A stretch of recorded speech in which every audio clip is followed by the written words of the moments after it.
Hey, welcome to episode 20 of the Dungeons of Castle Blackmoor. We took last week off because I managed to pull my back off, which was incredibly exciting. Well, not really exciting. It just sort of was unfun, but was not able to jam last week. So, just to give everybody a quick update as to where we are, we had been in the process of having the spring ball at the Galen Manor household, and the players had had a chance to interact with the king and several of the high priests and several of the members of the cabal and a couple of members of the Regency Council, and we're bringing that to closure. And Hail to the king, baby. that's right, Uther, once and always. So we were doing that, which was excellent time. And if you haven't watched the stream before, if you have watched the stream before, I'll just throw my house rules out there for everyone. There's not a ton of them, but I do assume that people are in character unless it's very clearly an on a character situation. And what that means is that if you're having a discussion in front of an NPC or NPCs are present, they hear you. And they're going to alter and change their behavior based on that. That's the first thing. Second thing is almost all skill rolls are made in the dice tower on Fantasy Grounds, and what that means is the players get to make the rolls, but they don't see the result. The only feedback they get on the result is what I give them. And what that does is that really keeps people from metagaming, but it also gives me an opportunity to add contour to the world and describe some physical reactions to help people sort of sit in the skin of their characters more. Most saving throws are made publicly. Almost all attack rolls are made publicly, but the skill checks are made privately. So, that being said, we were, let's see, here in this large room here, having a meeting, I believe. So, and present at that meeting were the king, Uther, as well as several other individuals, including Svail Highfellow, of course, the Fetch, Inquisitor Nostwick, his arcane warriors, Svail Highfellow, of course, as well as the couple of the high priests. And Uther was, of course, escorted also by Aldrich, Jansen, and Kura of the King's Guard. So there was, quite a few folks in the room with you talking to you. And I think Uther really wanted a opportunity to interact with you and figure out who you are. Now, when last we got together, when last we were talking, you guys had been able to talk to Uther about several things, right? What he had done in terms of when he had been in the Dungeons of Castle Blackmoor himself. We talked a little bit about that. So he talked a little bit about the history of the dungeons. He talked a little bit about the planar disjunctions that you guys had experienced. He talked about his expectations for you. And he had some other things that he was willing to talk to you about, but we didn't get a chance to bring them to conclusion. So Uther leans forward, all right, and he says, "So, I've made myself available to you in the way that you need to be able to make the decisions that you need to be more well-informed. What else would you need to know from me? How else can I be of assistance to you? It is a rare and precious thing to have access to the king."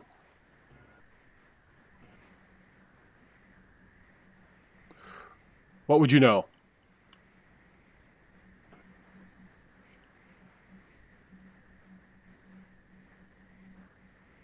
Well, I already asked for my grants. Does anyone else have things that they need to know? I think I just need more field research. Yes, more field research and the ability to sit in my my workshop by myself for a while and look at my hypothesis. Yes. Well, I believe that you're being provided full and unlimited access to the libraries. Is that not correct, Jedabink? Yeah, yes, that's true. Yes, sir. Yeah, All right. Have you made any request from Fetch that he has been unable to fulfill for you? Well, I mean, there's always the issue of funding, and I believe that is currently we discussed that, and that's going to be addressed as best as the Fetch can offer. This is good. Tell me specifically what research are you doing? Perhaps I will have some insight that would be useful for you. So my hypothesis is that the wavelength of light is if not the sole communication of the Coots' desires, an enabler of such, and by possibly dispelling, or otherwise disrupting the wavelengths of light at a certain chromacity, I believe that I could create goggles that give a resistance to the Coots' influence. So you see the blue light that emanates from his artifacts and the people he's possessed is the carrier for that contagion. Possibly, or at least just an enabler, like I said, of that. So I have hypotheses to work out, but if I can construct some goggles, I think that would be excellent and would prove my hypothesis or disprove it. But either way, failure is certainly a result. Well, that's a practical request, no doubt about it. So You don't think it carries via sound?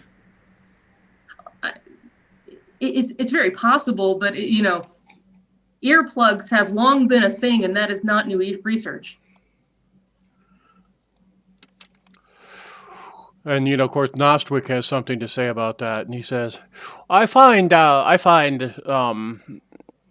your supposition quite interesting, Jitterbink. I do have to say that light comes in play in some way. I think this is a legitimate avenue of research, but I also have to agree with Delbert's point, and that there is a verbal component that must impact folks also. The light may carry the arcane energy in some way, but the instruction, I think, has to be audible. So I don't know if you can completely block it by doing that, but you may be able to give yourself increased possibility of success in resisting the magics, which is a noble and appropriate goal, I think. Yes, yes, yes.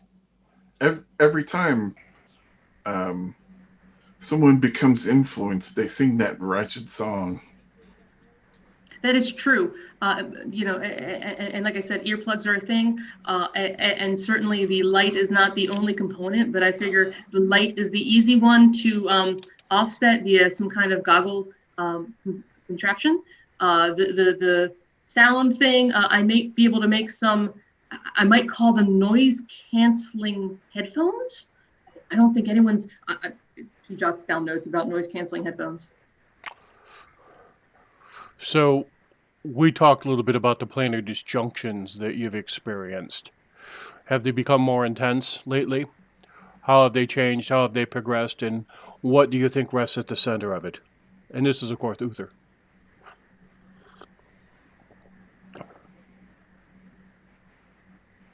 Well, it's clear you guys aren't doing better every time it happens. There's a lot of blood and guts coming out, people bleeding everywhere. It's gotten pretty bad. What have we noticed that has changed? It's been a hot minute that I'm trying to get my brain engaged. Well, the fetch says, but I have personally been feathered through different sorts of realities as they brought information to me that was in conflict with the reality that I understood.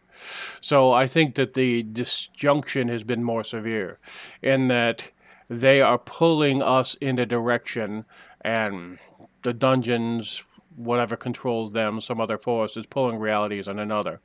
Their ability to move me from one point into alignment with theirs says that I think a locus has begun to form around them, that they have become more centralized, that they are able to move reality for us in the way that we need them to, away from the influences of the Coot and the Orcish warlords, and into a world that is more set, more shaped in the way that my lord wishes. And Uther nods and says, do you understand what Fett says here? What does it mean to you?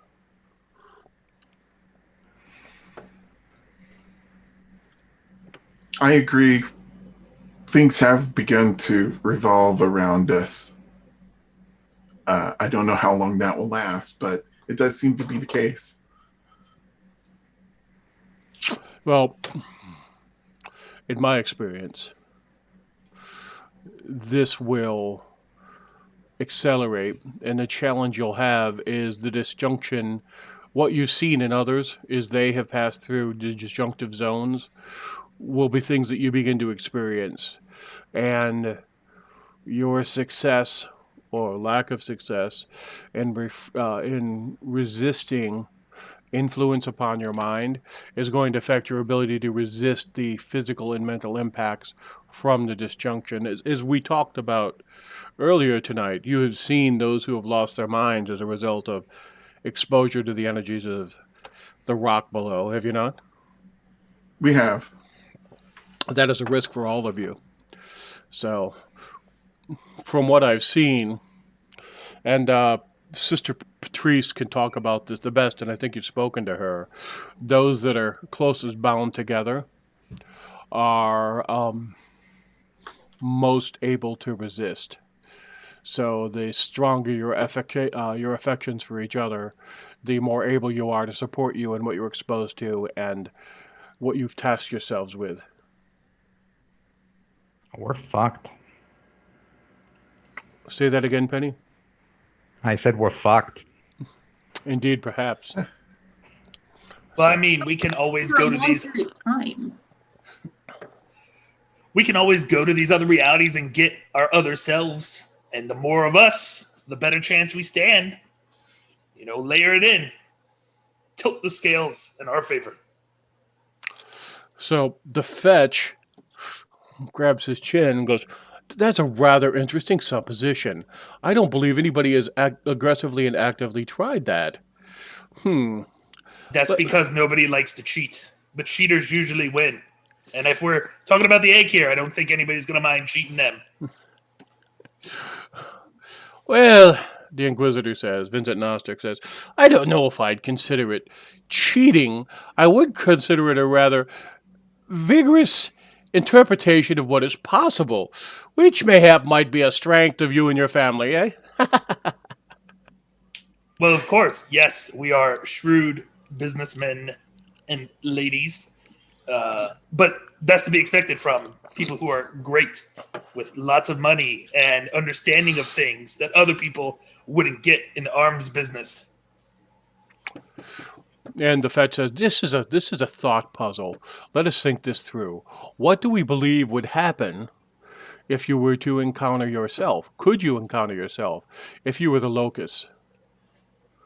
Let's talk this through.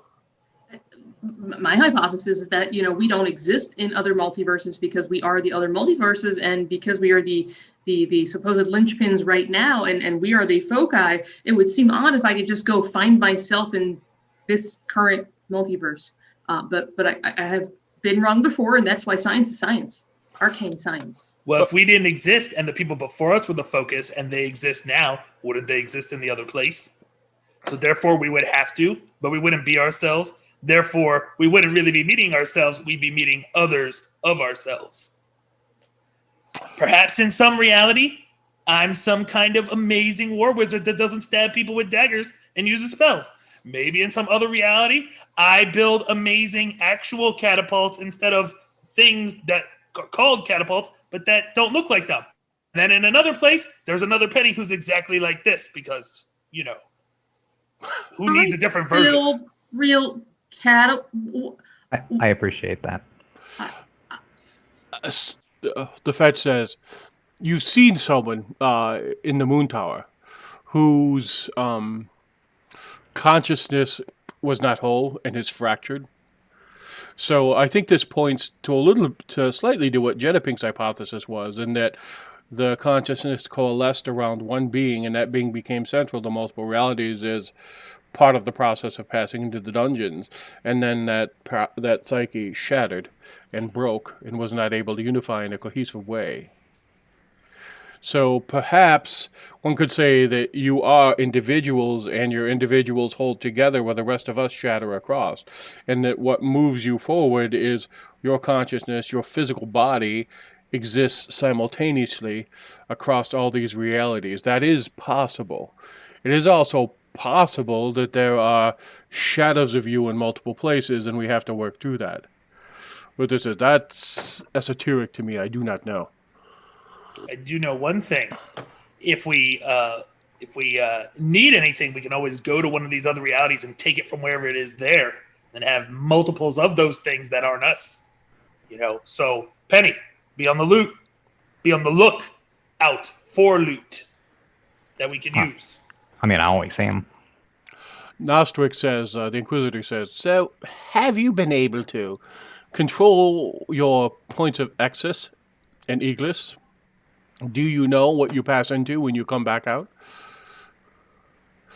We usually ask questions when people start to bleed. That's how we figure it out. So, but do you pick where you go? We haven't tried yet. So, well, as I understand the way the gate has been set, is when you pass through the gateway and the way that you do back out into Blackmoor City, we are bringing you into this Blackmoor with this Uther. And there are spillovers, there are disconnections, there are areas where reality has become broken and thin. But the goal here has been to create a stable, consistent gateway for you to come back to home as close as home can be, with different forces and pressures pulling on it.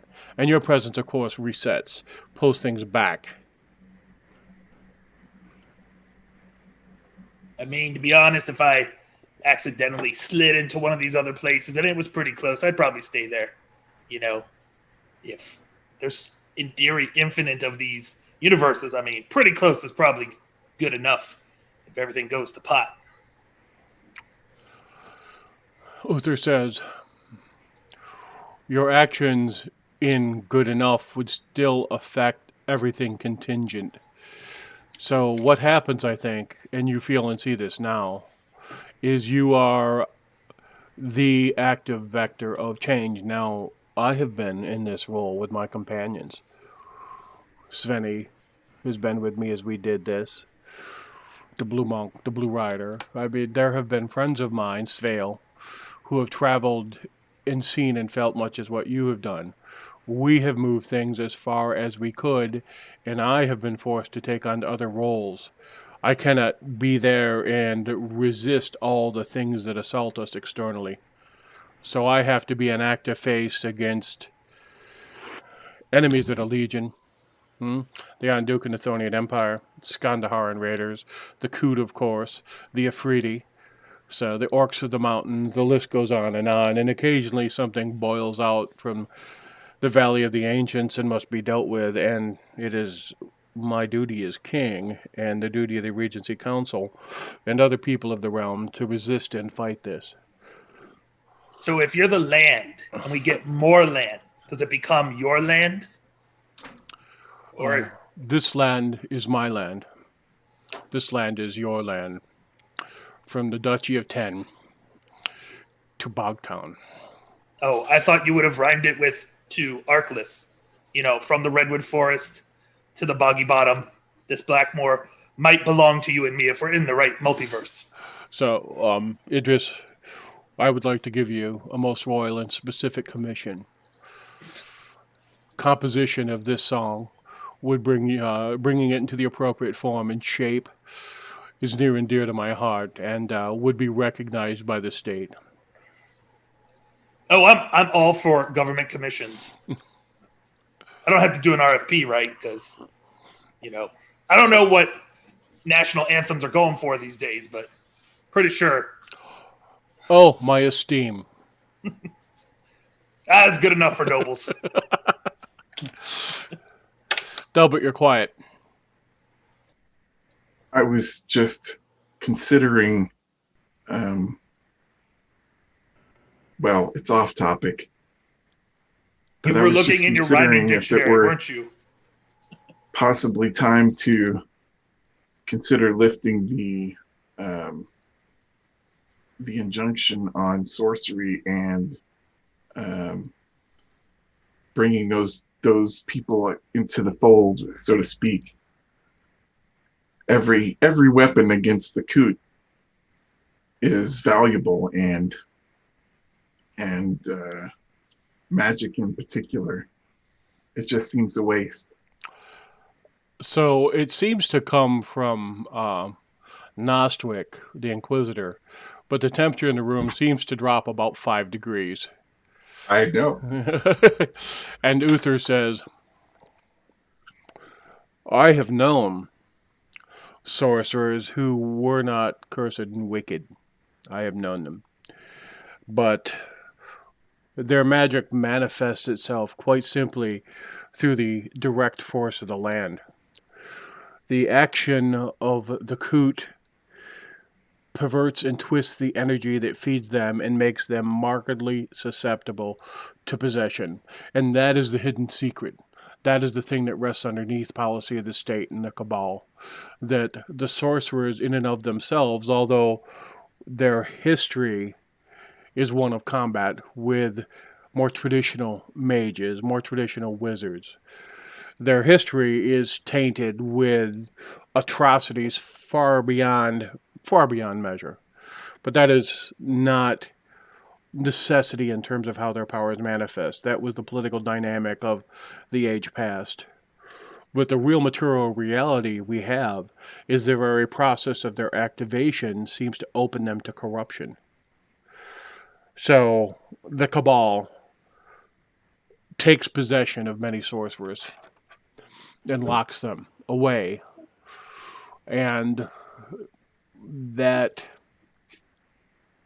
imprisonment is as free as we can give them, and they are trained and they are given succor, they are given comfort, they are given the opportunity to explore the arcane under guided and supported principles. And some of them are able to, and Inquisitor says, Sir, and he looks at him, he goes, and some of them are able to relearn their magic and become wizards, and they find roles within the cabal. So not all. So we were able to teach some of them another path that protects them from possession and influence, from infernal sources, from the coot, from other sources too. And recently, since the coot manifested, since the coot came to us, there's been another type of magic, and you perhaps have seen and you understand this, and he kind of looks at Idris, where someone binds themselves to another power and receives arcane energy directly from them. This act, in general, is a corrupting act in extreme, and we're going to have to assess that and figure out exactly how to handle that. At this point, the Cabal treats it like sorcery, and in only very special circumstances does not imprison or destroy individuals who take pacts with other powers. It sounds like those kinds of people you should just put down. First, we have to write the songs. I rolled a knowledge arcana tad. Mm-hmm. How much of what Nostwick is saying is actually true, and how much of it is just his perception? Like, how much of it has been researched? Uther was speaking mostly, but Nostwick stepped in a couple times. Okay. What Uther's saying, I mean, there is research to support this, all right, that sorcerers get seduced more easily than other wizards do when it comes to being possessed by the Agakoot. When you think about it, the 3 thralls you run into were all sorcerers.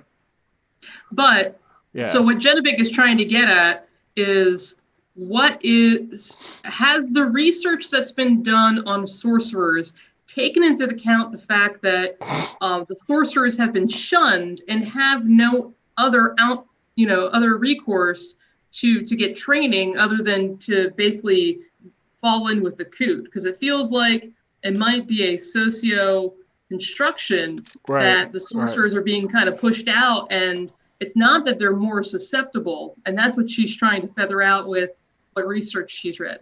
So, in effect, you're looking for the equivalent of institutional racism, right? Correct. Yes. Yeah, I hear what you're saying. That's indeed possible. That could be a contributing factor to it.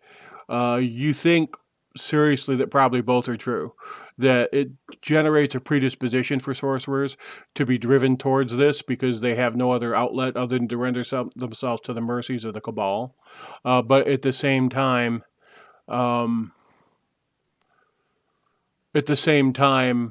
their energy is directly derived from Blackmoor, from the black rock, from the distillation of the absorption of the arcane. And that is going to be easier to prefer. You craft it all the time, right? Is someone who makes items, right? Is someone who builds things. You take that energy and warp it and twist it to your will all the time. That's what you do. That's part of what arcane science does. Take the energy latent in the natural environment, convert it to another form, get an arcane result. So there's a But you do it externally to yourself as opposed to a warlock who internalizes it. right, or a sorcerer who internalizes it. Well, I mean, also, you read your history books, didn't you, Jenna Bink? Radongas, sorcerer. Surinam Vadalay, sorcerer. All the sorcerer kings, sorcerers. Who put them down? Wizards. Boom. Well, I mean, I understand and appreciate the intellectual nature that is behind wizards, and the fact that, they have to study in order to really understand and capture, how arcane things work. It's obviously not as detailed as arcane science, but, I appreciate that wizards are normally very intellectual and sorcerers, normally are, charismatic. But the thing is that, I do wonder if, the social system was a little more welcoming, and the cabal didn't just, what's the phrase that you use, Penny? Shoot them in the head. If the cabal didn't just, decide to mostly kill sorcerers, whether or not they would be a little more forthcoming with their abilities, and therefore a little less, Now, we just don't kill these people. Sometimes we have to because their power is under control and they're individuals that have no discipline. But Cork, and that's one of the cabal. That's one of his arcane warriors, and Cork, yes, sir. Talk to them. Tell them what your experience is. And Cork kind of bows her head, and you can tell she's very uncomfortable talking about this. But Oh, we're going to get out the shame bell. Cork says, so my powers manifested when I was 13. I was kissing a boy, and he pushed me away, and I decided he should keep kissing me, and he did because I charmed him. And my abilities manifested in the ability to deceive, dominate, and control. And I quickly charmed my mother and my father as we had fights. And the village priest realized I had this ability. My aunt had taken me there, and I wasn't able to dominate her, to the priest to have me do a confession, and he very quickly recognized that I was a sorceress and my powers had manifested. He held me, and by that I mean formally. He held me with a hold person spell, then he bound me, then he called arcane warriors and members of the Inquisition to take me into their possession. From the time I was 13 until I was 22, I was in Vestfold, being trained as an arcane warrior and learning how to take the arcane energy that rests at the center of my being and use it in productive and effective ways. When the power manifested in me, I used it for things that benefited me without consideration for the impacts on others and on the state. I have taken 73 sorcerers to Vestfold. About 19 of those have had to be put down. Some are contained in prison and have not able to harness their magic. Several have become arcane warriors. Several have become wizards. So, I'm not proud of what I was. I'm proud of what I am. And I did not have the ability to make the right choices with the raw power I was given. To be honest with you, I think part of the issue we have with sorcerers as opposed to wizards, and this is my personal opinion, sir, is that because it comes on us in our youth and the blush of our hormones as we first figure out who we are and what the world is, we wrap that power around that lack of discipline, and it becomes a way to satisfy appetite and get what we want and not serve the state and others. This is our duty as members of Blackmoor. And she sort of steps back and she crosses her arms and she is tremendously uncomfortable that she's had to share this. I mean, that sounds simply like, the ability for anyone of that age to have some amount of power. I mean, I've heard of young nobles of approximately the same age doing, reprehensible things, but that's okay because it just revolves around money and power and not arcane and power. So, personally, And when we get I think it's a caught, we matter are of punished. education. Svale laughs out loud at that. All right, the decry. All right, member of the Regency Council. He laughs out loud at that, and he goes, "Oh, God, Penny, I see why you like her." Yeah, she like kind of makes sense unlike most of the other noble people, so it's pretty good to hang around with her. Uther says, "I have been strict and focused in what I expect of my nobles. If you're going to be a noble, you must serve. You have to pass through a 5-year period of time where you travel with the people, you support the people, you defend the people, and on the other side, you're evaluated by your peers as to whether or not you may have the rights of noble or not. If a young person of noble blood takes actions that damage other people or go against the state, they do not get the title. They can be taken care of by their family, but they do not get to rule and govern and carry their family's name, Jedabink. And I am proud of the decisions I made to protect the people, the commoners, the Thonians, from exactly the behavior which you've identified.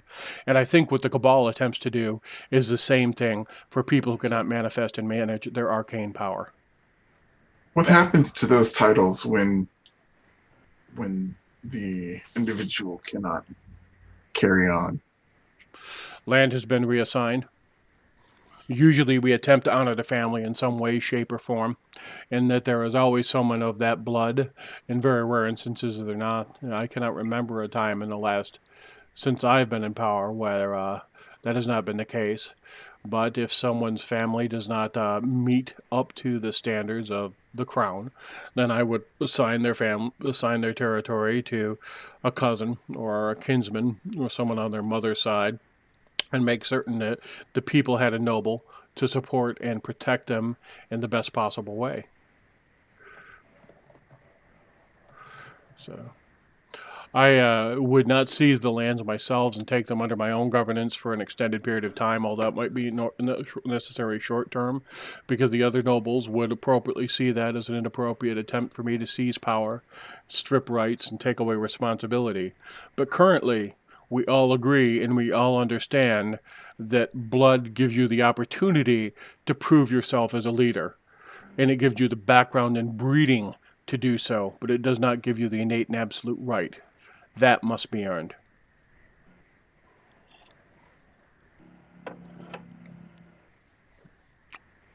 As you know, Delbert, as you know, Idris.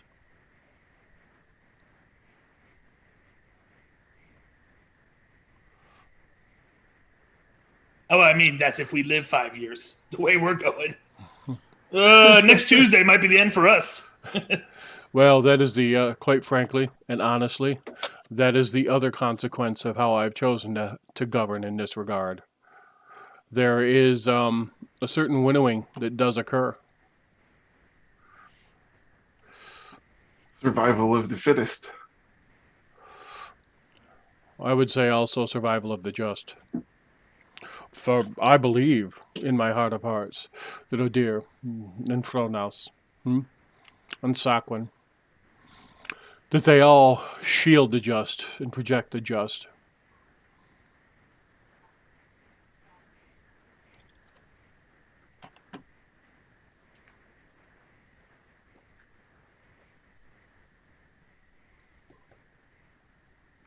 So,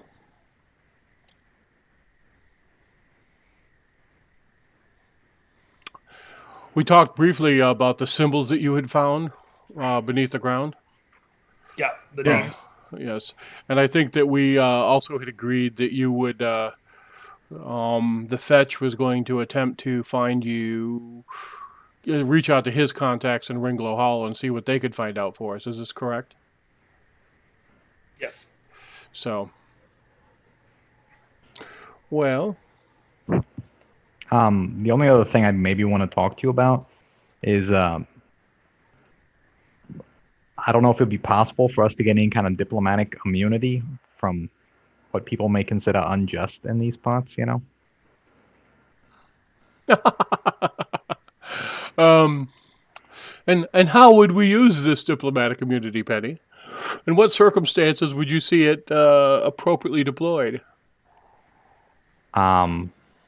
In like a situation where somebody was trying to perhaps put me in one of your lovely 5-star prisons that you have here after they allegedly saw me breaking and entering while doing my duty to find out more information about what is going on with these blue-eyed people. As much as possible. I would prefer um, giving some distance between you and the state. Now, someone who dives deeply obviously will see that that is a facade. But I would prefer not to give you, a badge or a formal dispensation that said that you were immune. However, if you should have an interaction with a member of the Watch, I doubt that would be the case with the Cabal, given where they are with you. We would make certain that the accommodations that you were placed in were short term accommodations, and there would be other opportunities for you very, very quickly after. What Um, he's Okay, saying is stay in favor, stay in the king's favor, and uh, these problems will resolve themselves. yeah, that's what he's saying, says Vales. Vales also says, the other thing is, if you should get busted, I'll make certain I spring you. Don't worry, that's me job. sounds pretty good, Sphale. All right. So, well,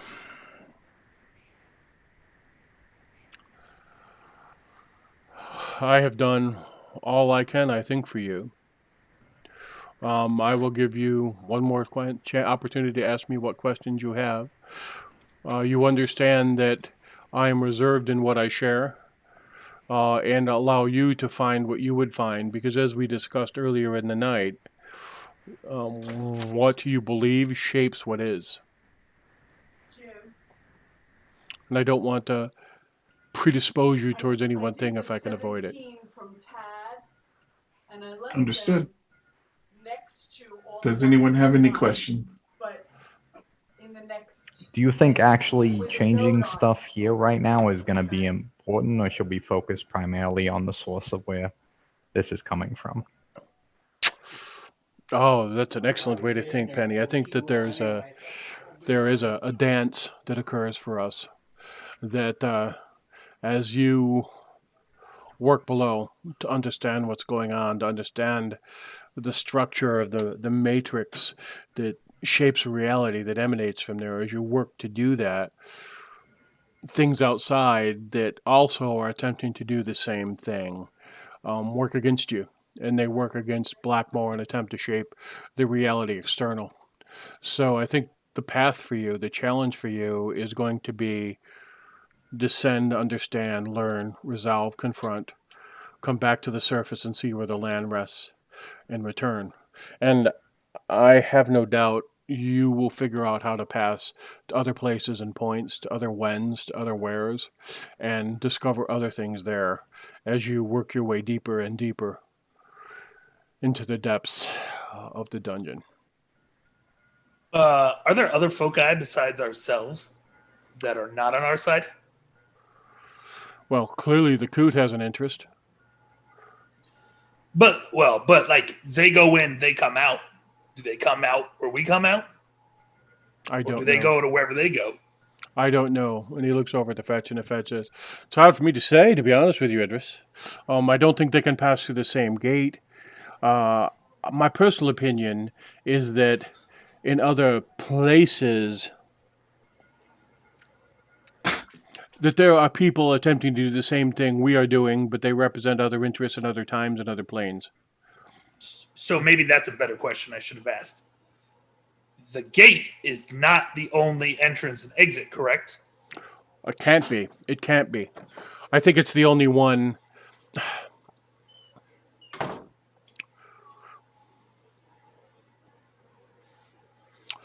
So, what other places do you know of that seem to be extraplanar within the city.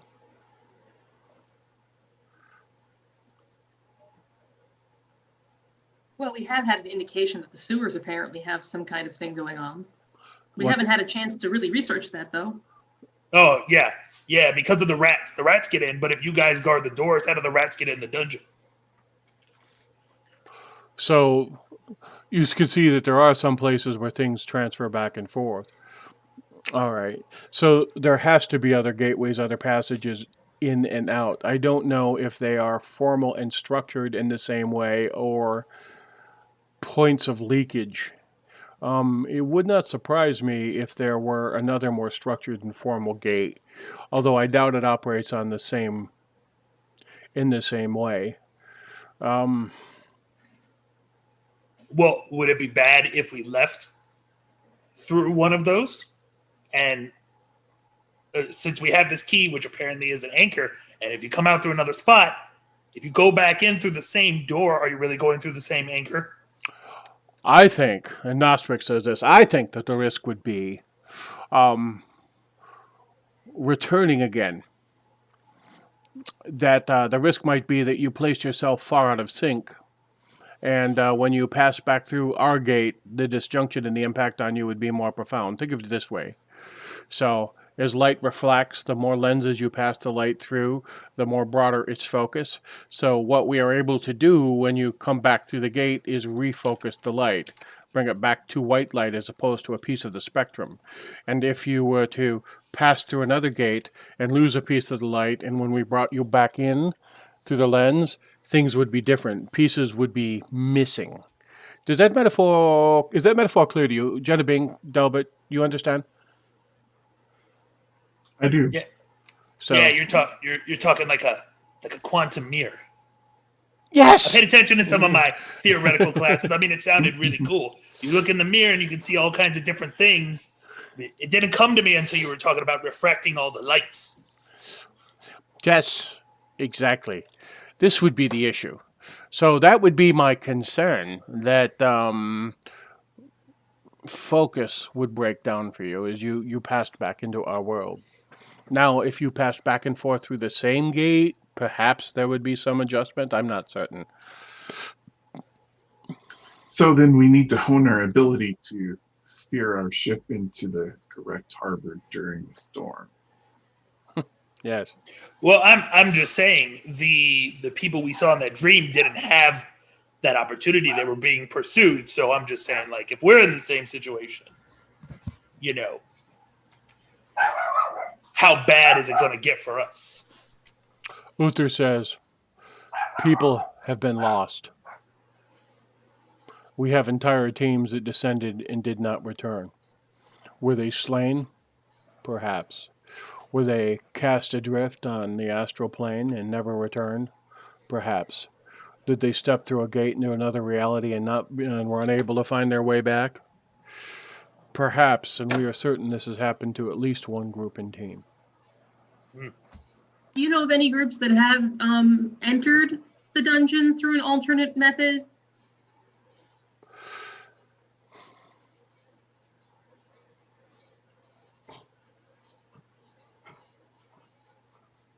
I think you have to keep your eyes open and aware of all spaces within the city that may function as interplanar nexus and hubs.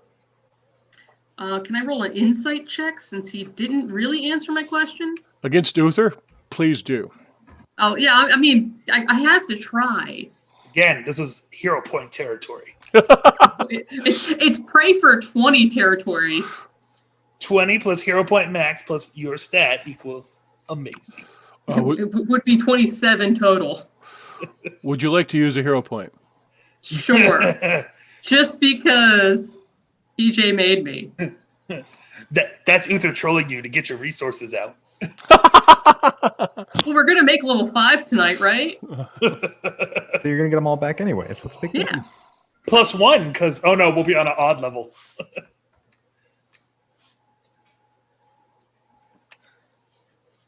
Nothing. Did you roll your hero point? I did. I thought I did. Didn't show up on Six. my... Oh, it didn't take. Here we go. I see an 18 on the hero point.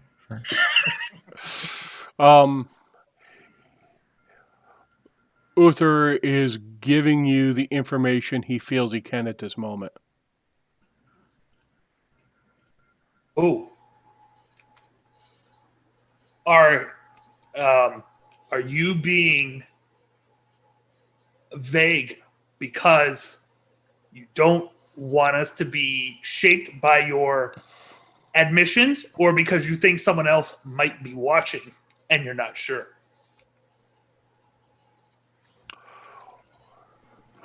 Delbert, you got to speak up. You're in the back of the room. This place is secure. I'm not worried about that. That's exactly what I said. This room is shielded.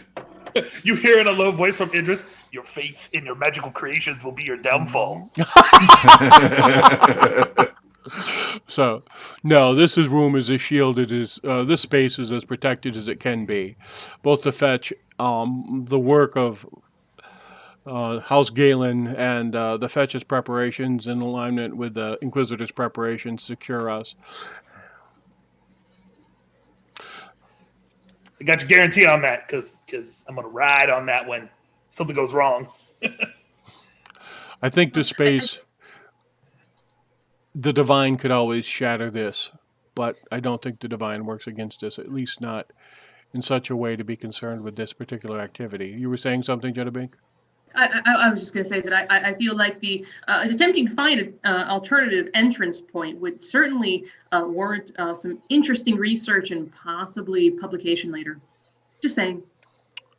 I think that would be of tremendous use if we were able to research that effectively.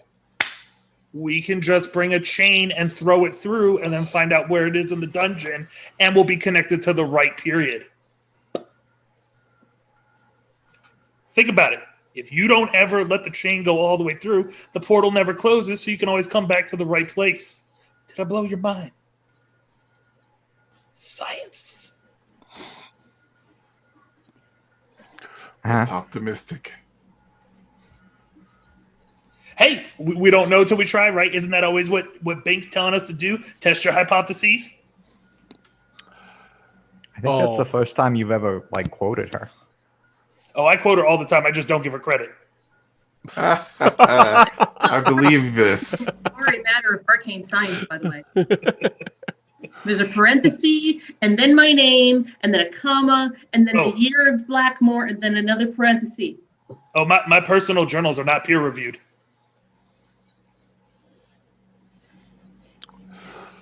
Well, it has been a wonderful night. I thank you so much for taking time to talk to me. And Jedabink, you danced quite well. I want to tell you how much I appreciated you being willing to take the time to open the ball with me in that way. That was something I very much respect. Thank you so much. You're welcome. Hey, Penny, look. Her face is turning red again. Yeah, she's doing that thing with the face and the redness.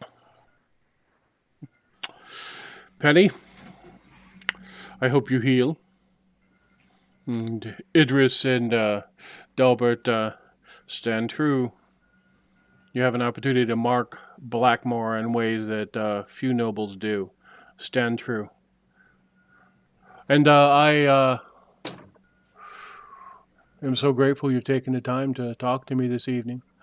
If you have other questions for me, you can pass them to the fetch, and I will attempt to answer in the way that I can, or the fetch can. He understands many of the things that I do in a very similar way.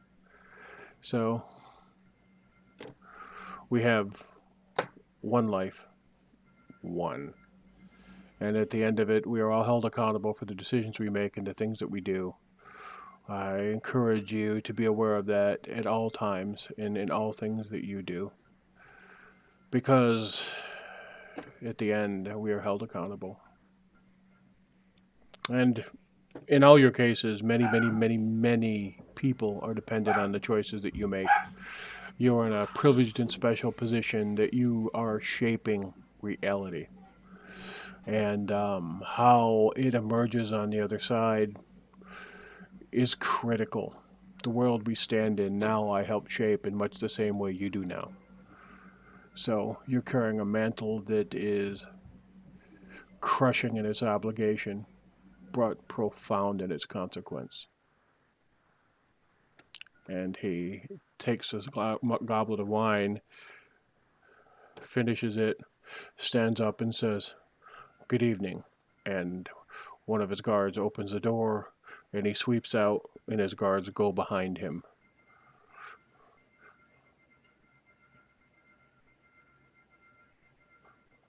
And other people start to stand up and leave one after the other. Inquisitor Nostric stands up and heads out with the arcane warriors. The fetch just watches them go. And when everybody else leaves the room, Fetch looks at you and says, "Well, Uther, that man's my friend. So, I'm going to go find a little bit more of that punch that your mother makes, unless you have any questions to me. Until you break the seal of this door, no one can hear what you say. Not I, not anyone. So use your time wisely." And he stands up and he walks through the door.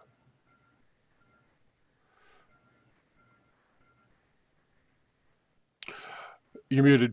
Just the party. Yep. Nostwink is completely an asshole. You beat me to it. That's why I said Vincent is a tool. Yeah, but I mean, didn't we know this all like when he was killing that lady and torturing her and stuff after giving her the hope of life and all that?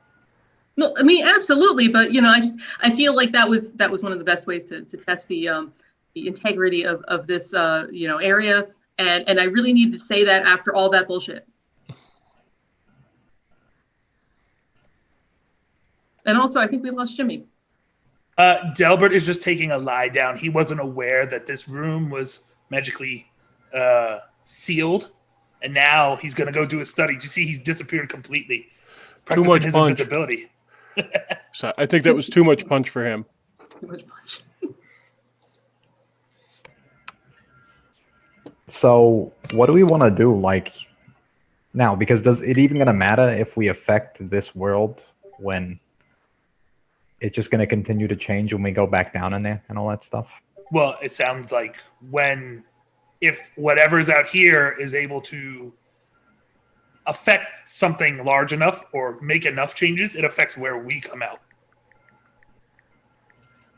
That's true. And I think it's a worthy point of research, since we seem to have some kind of lead in the sewers, to go into the sewers and determine if there is actually a gate down there, and if that is an alternate source of access for us.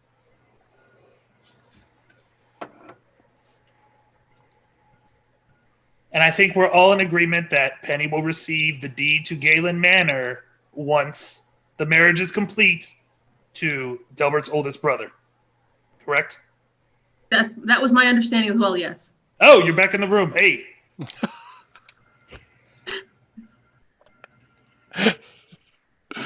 Welcome back, Jimmy. Thank you.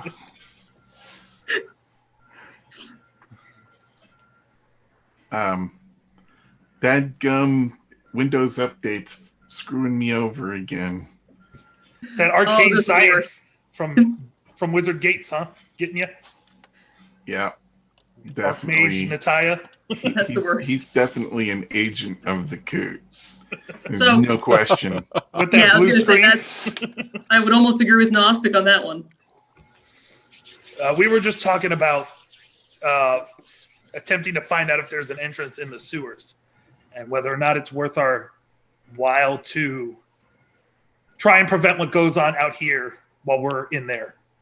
Are we still in the room with the king and They left. They left, yeah. Left, Yeah, it's okay. just us. They can't hear what we say until we break the seal in the room. Yeah, I already said Gnostic was an asshole.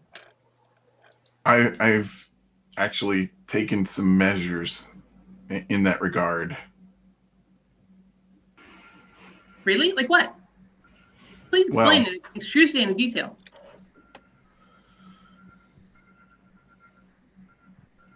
You see, I've taken a a loan from my family to purchase the property. And Penny, I would like to go into business with you. Wait, what? Uh, What property? The property that the Oh, Zink's Zink shop, Zink's right? warehouse. Yeah. What business would you like to go in with me? Broccoli. Well, import export, perhaps. I honestly did not see this coming. But yeah, we could definitely work something out business-wise. I wouldn't see where that would be a problem. And I'll reach into my coat and pull out a set of keys and hand them to Penny. The keys to your new business. I kneel down because I got to get down so she can understand this. Once you're in a noble's pocket, you're in there forever. Oh, There I ain't don't no know getting how I out. feel about this, you know? I don't think Penny would actually fit in Delbert's pocket. I mean, we're small, but we're not that small. I mean, that's I don't totally- think it was like a literal sense there. Oh, Jen. I'm pretty sure it's extra dimensional. Well, I appreciate your offer, Delbert. You mind if I take some time to think about this and all that? absolutely.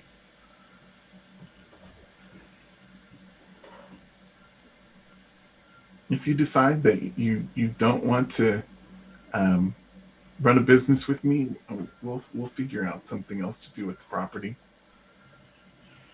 I mean, I think we would definitely have to talk about it more and what our time situation is going to look like with us being on other dimensions and stuff and all that. But I definitely think we could work something out. I just want you to prosper. I don't want my friends to be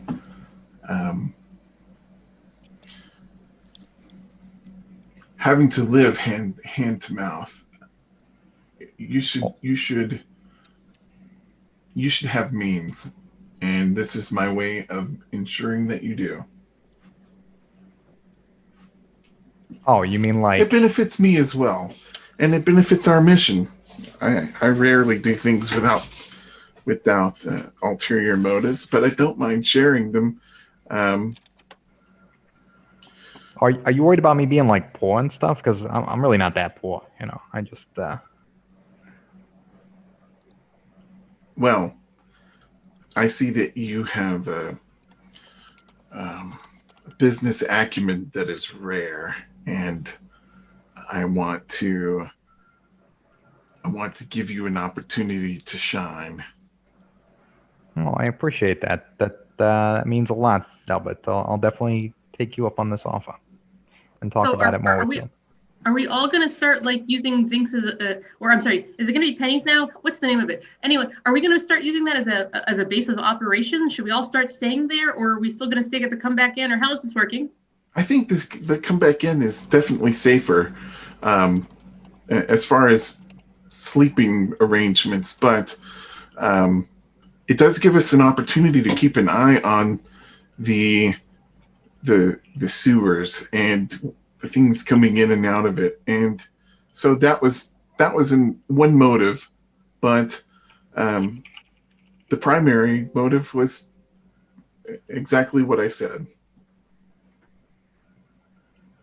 I have good intentions. Well, you know, there's this thing about the road to the Nine Hells or something.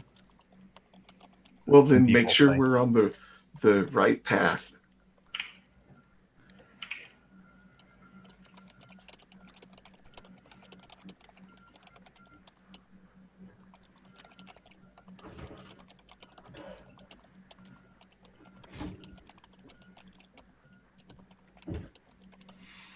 At any rate, I'd like to go into business with you if you are willing. Obviously, I can't force you into something like that, but I wanted to make there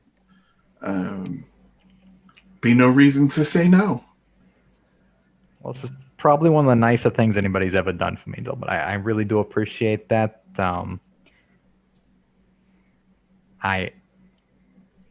I don't know if right now would be the best time to start a business, but I appreciate what you're trying to do and helping me out and everything. The iron was hot, and so it was time to strike. So Yes. I made arrangements to get the building, and you had shown interest in it, and it certainly is a hotspot for the activity that we are trying to monitor and control. So everything seemed right. Well, again, Well, just- I truly do appreciate that, Del, but Nightmare, though. if I have the opportunity where if we're trapped in the dungeons and some horrible creature is coming up to us and I have to leave one of you for dead, I just want you to know I definitely won't consider you now because of the kindness you have shown me. I really do appreciate it.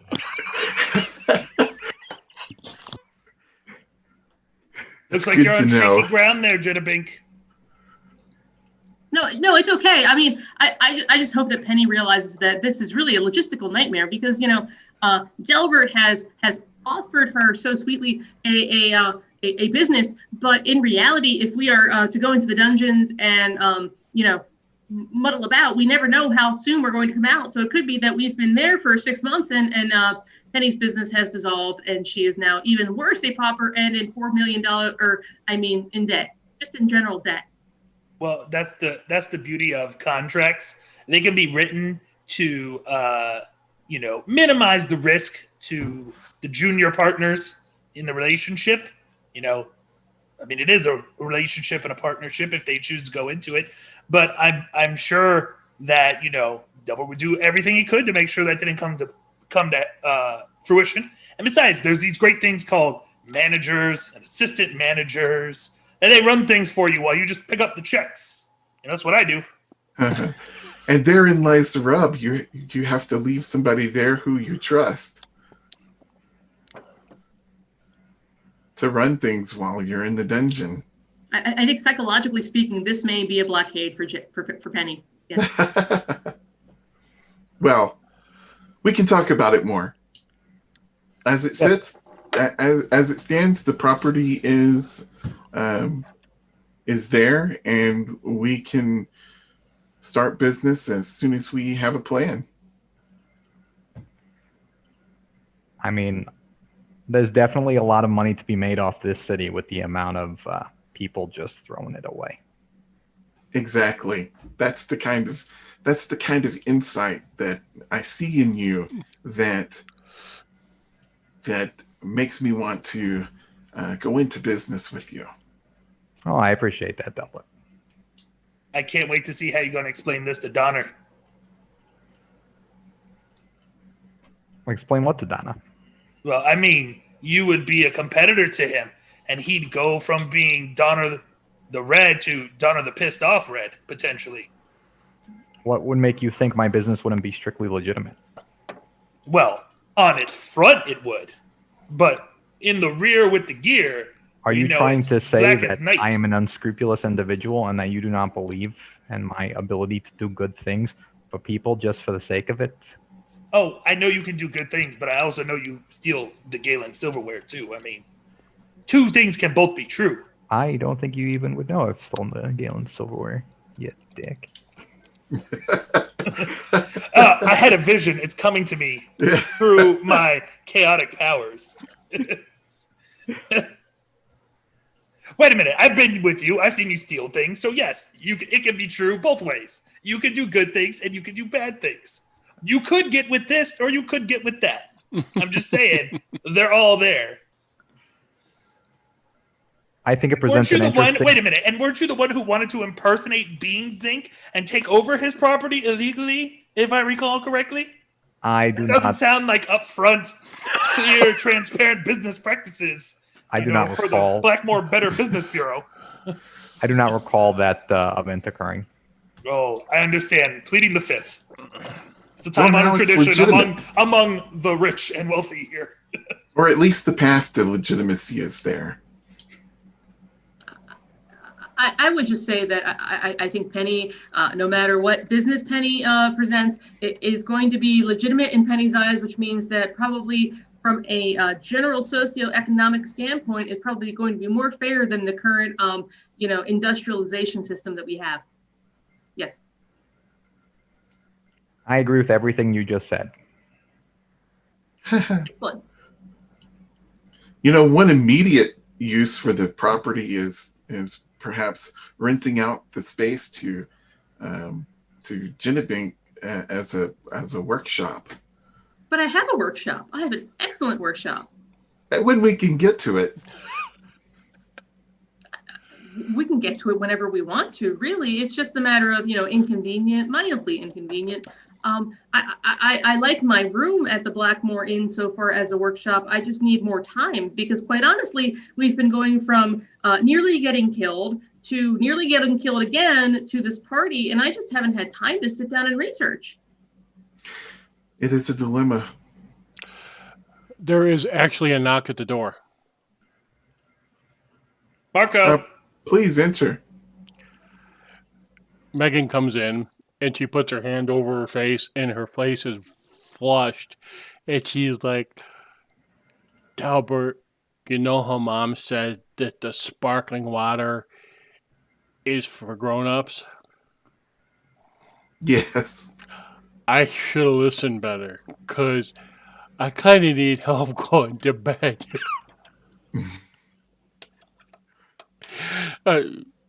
Sorry, did I interrupt something? It tickles your nose.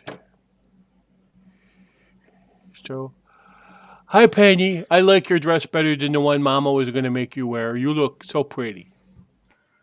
Thanks, kid. Isn't it like past your bedtime? Yep, and I got to stay up because it's a spring festival, and I drank champagne. Uh-huh. Yeah, Double, you probably want to put that one to bed.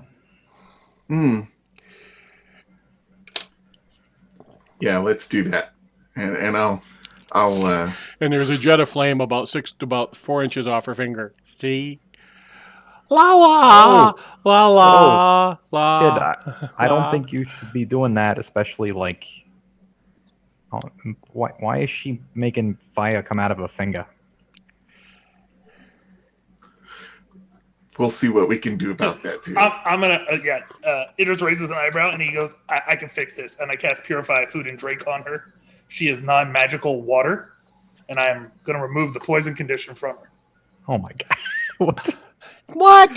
That's not how you remove poison. No. Whoa, that's what I learned in Paladin School. Purify Food and Drink. A 5-foot radius sphere spent on a point of your choice within range is render free of poison and disease. The food of your choice. So do you consider her People flank eat steak? people. Yeah, People but eat people. if she were, dude, if she were set apart for a repast, perhaps I would allow this to work. Oh, it's because she's a sorcerer. She's magical food. I got you. That's my new sorcerer detection method. Get them drunk and then try and fix them. What you would do, I would argue, is alcohol. Is alcohol innately poisonous? So do you gain a condition from being drunk? Interesting. All right. I'm going to table this entire rules discussion for a later time. I whisper really quietly, divine science. She goes, That's not a thing. I need to go to bed. And I'll pick her up and carry her toward the bed, toward her bedroom. There's down the hallway. There's up to vomit. What was that, Jenna Bank? I said mind the centrifugal force of vomit because the room is spinning and that inevitably occurs projection and it's bad. So hopefully that won't happen. Delbert, you take her upstairs. Right? Yep, I hope so. I hoped. What do I do if my My friend says the room's spinning, you should put your foot on the floor and ask Saquon to help you. Is that a good idea? Probably at this point it couldn't hurt. All right, I will ask Saquon. And she starts this little, little prayer to Saquon that, you get taught when you're like 5, right? Like, no, I lay me down to sleep, that sort of thing, right? Mm-hmm. So you take her upstairs to your room. As you were heading up the stairs with her to her room, one of the maidservants comes down the hallway, sees what's going on, smiles to you, and says, I can handle this from here, Delbert. Thank you. And she goes, I trust we're being discreet, sir. We are being discreet. If asked directly, I will note that I assisted putting her to bed, but I will not provide any more information unless directly asked. Very good, sir. Very good. We may also want to keep an eye on her tonight to make sure that she doesn't sleep on her back. Very good, sir. I will stay in with her. And I think the best thing to do is let Miriam discuss this with her, if you're okay that would, sir. And Miriam is the housekeeper. She's The head housekeeper. the head housekeeper. She's the assistant mom. Okay. All right. She dispenses ass kickings that if your mom knew about them, it'd be a much worse ass kicking, but she's willing to give the kids air cover. Fair enough. All right. So she takes her into her room. It's cold in here. So it takes her into her Sorry. room. All right. So anything else you guys want to discuss? Nope. All right. So are we gonna meet tomorrow and come back in and figure out what we're doing? Is it the plan? Well, I got a dwarf I got to talk to. well, part of what happens when you come is you stay the night here when they invite you the way they did.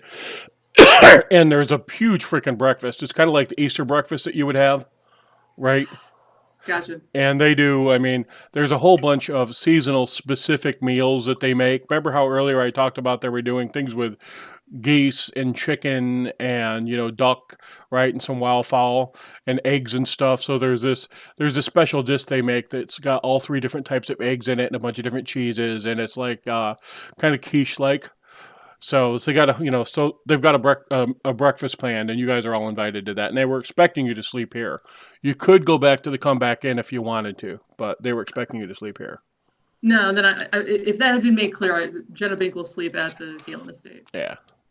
All right. So you do indeed have a dwarf to talk to, and we had agreed to last week to retcon this into the background, right? Yeah. And all right, let me pull this guy up.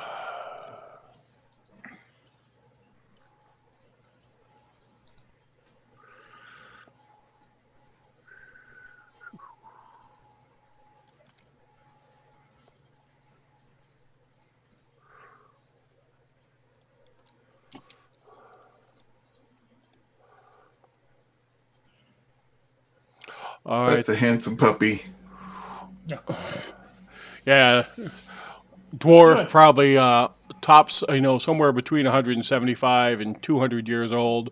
Starting to go a little bit bald on the top. He's wearing classic dwarven attire, so it's, leather, metal studs. These particular studs are a nickel alloy, which, makes a statement about what his job is, what his trade is, and you totally get that, Idris. He does import and export. And he sees you and makes time and space for you to talk to him. I think Alan already said she cast a spell or whatever. Or I'm sorry, say that again? did Alan already cast the spell Yes. for tongues? Okay, yeah, I'll head over there and introduce myself. Yeah, I see you're an Idris. Regan, that is, right? So, what you want? What you be needing, huh?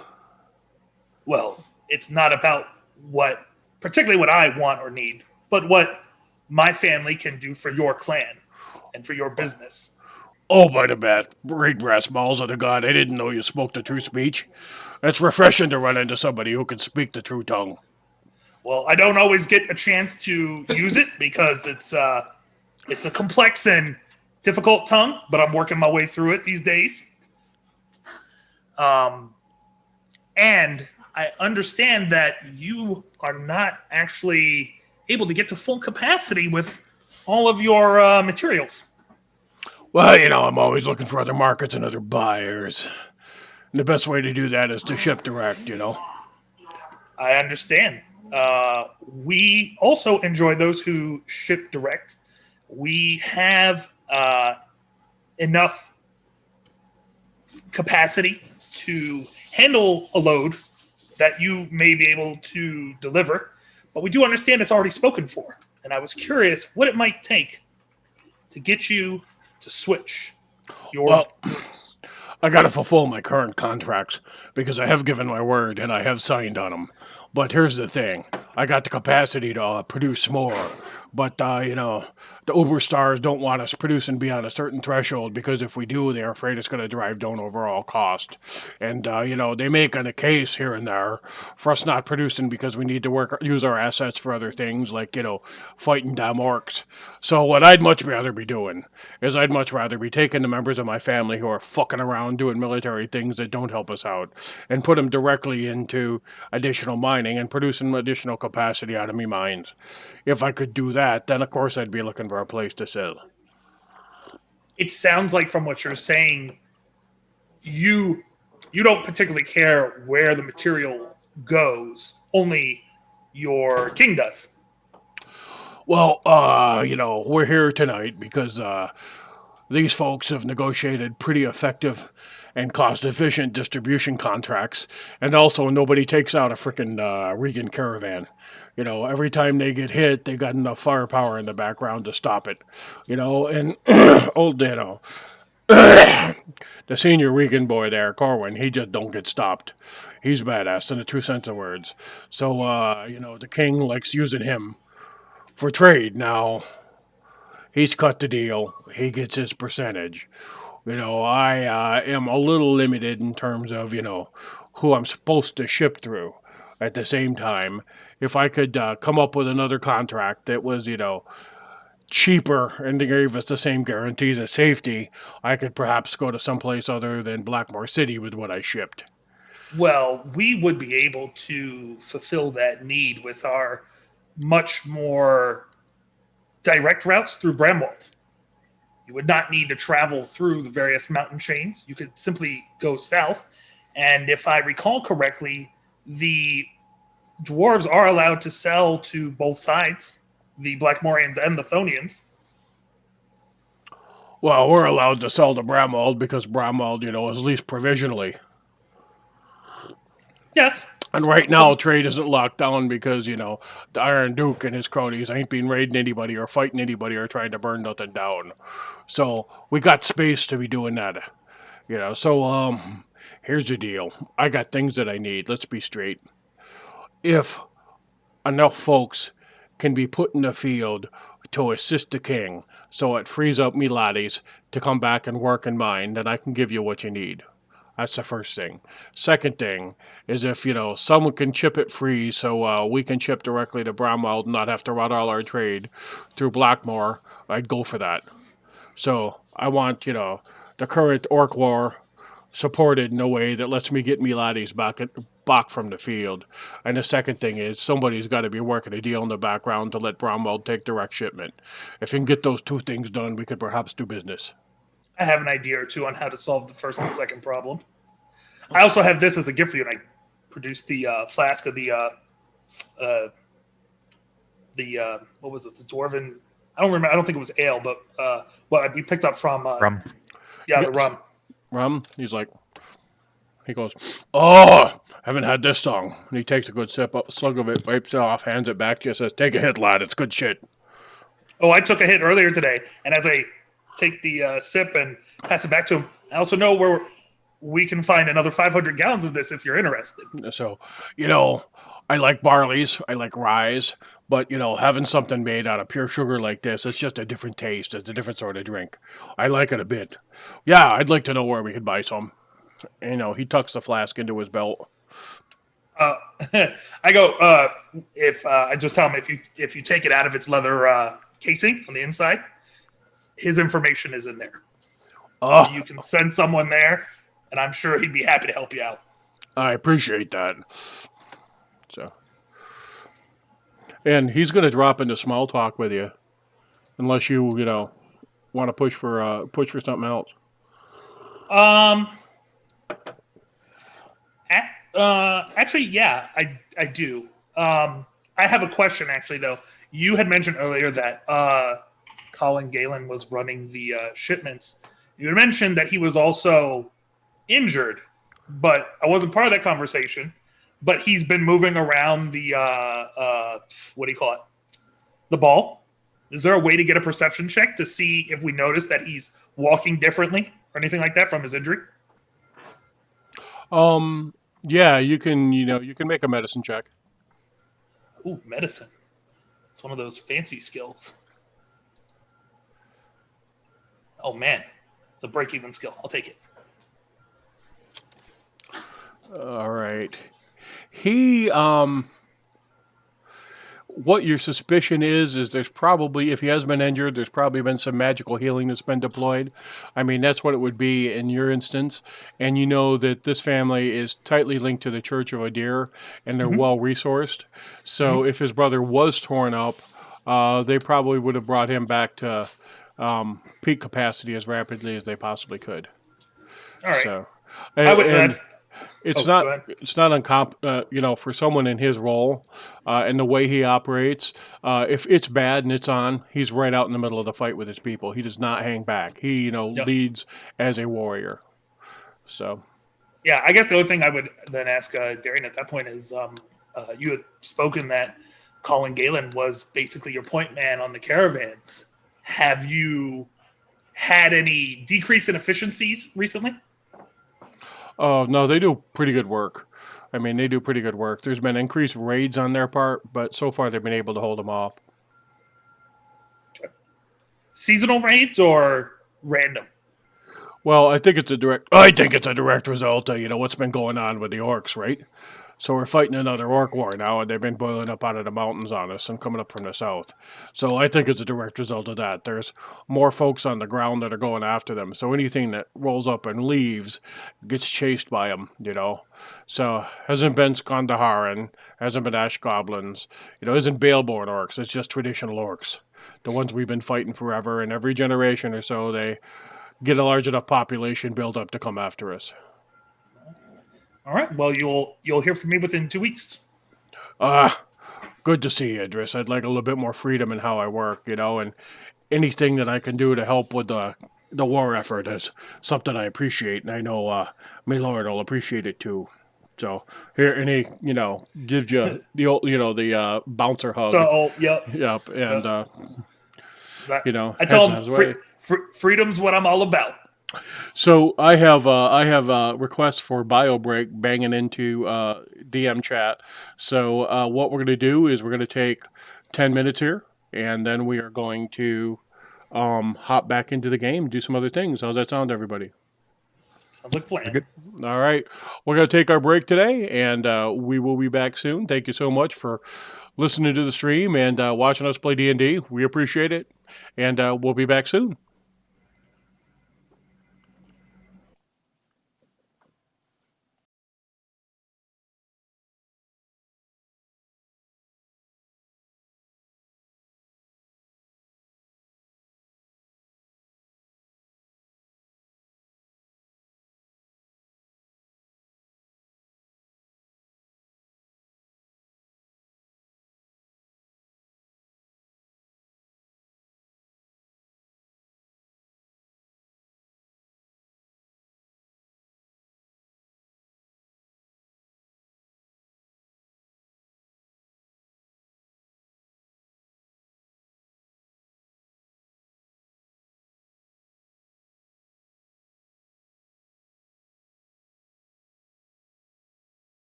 They got us out.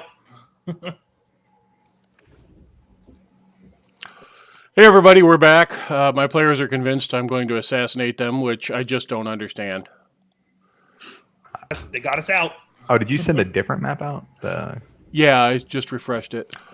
Hey everybody, we're back. See, that's My how it players are starts. convinced I'm going to assassinate them, which I just don't understand.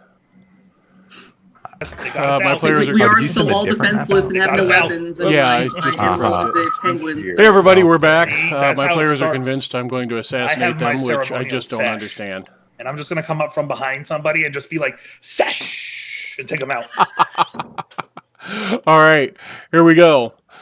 So when last we were together, all 10 minutes ago, you had begun to finish up your night, and the party is indeed winding down. I mean, you have about half the folks left.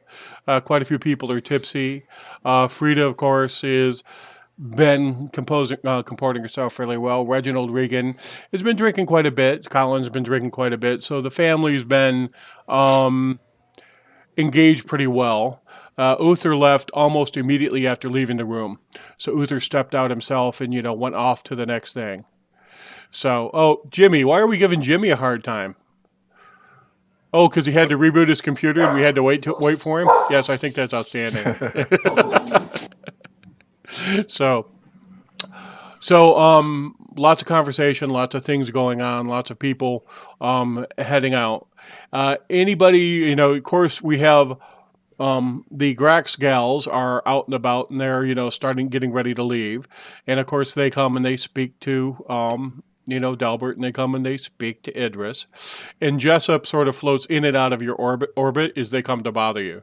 She really doesn't want to be standing next to you, Delbert, as the predatory noble females approach you. Okay, So fair enough. Yeah, she just sort of makes certain that she is in your line of sight, but not there so they can make the snide comments they were making to her. Right? Okay. All right. So night sort of winds down. Anything you guys want to do before you crash? So at some point during the night, I'm going to go over and present her with the brooch that I crafted. Oh, wow. All right. Awkward. Awkward. She is, why, thank you, Delbert. I really, really appreciate you having me here tonight, letting me into your home. And this is such a nice gift. And she, asks you to pin it to her lapel. And I will. All right. And of course, I'll tell her, magic isn't permanent, but I thought it was a nice little touch. She stands up on tiptoe and kisses you on the cheek. Awesome. So, Friend zone. and she drags you out for about what's going to be one of the last dances, and continues to dance with you. And the rest of the night winds down. Are you going to get her a carriage to go home, or are you going to escort her home? She can stay the night if you want her to, and have breakfast with you. Not that sort of stay the night, but she can stay as a guest if you want her to. Bricky, bricky, brow, brow. Bow, chicka, wow, wow. Yes, no.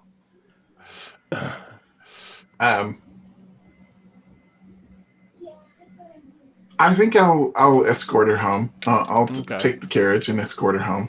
All right. So that takes, about 10 minutes, 15 minutes.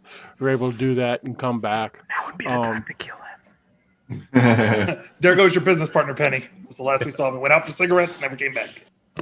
All right. Everybody but Dilbert make a fort save. Oh, No. come on, that's 20. No, we're good. I'm just being a jerk. All right. So you're able to take her there and bring her back. No problem at all. And party's winding down. Now, there are card games going on. You can stay up all night if you were so inclined.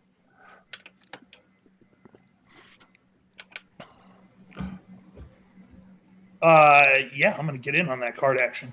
All right.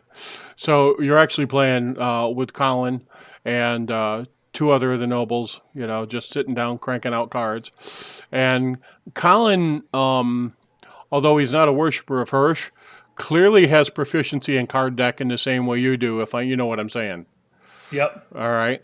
So really, really good card games. And you will, given the quality of the players sitting at the table here, this is a break-even kind of proposition. You don't think anybody's going to blow it out unless they get tremendously lucky. And they're going to play till sunrise. So if you're in, they're in.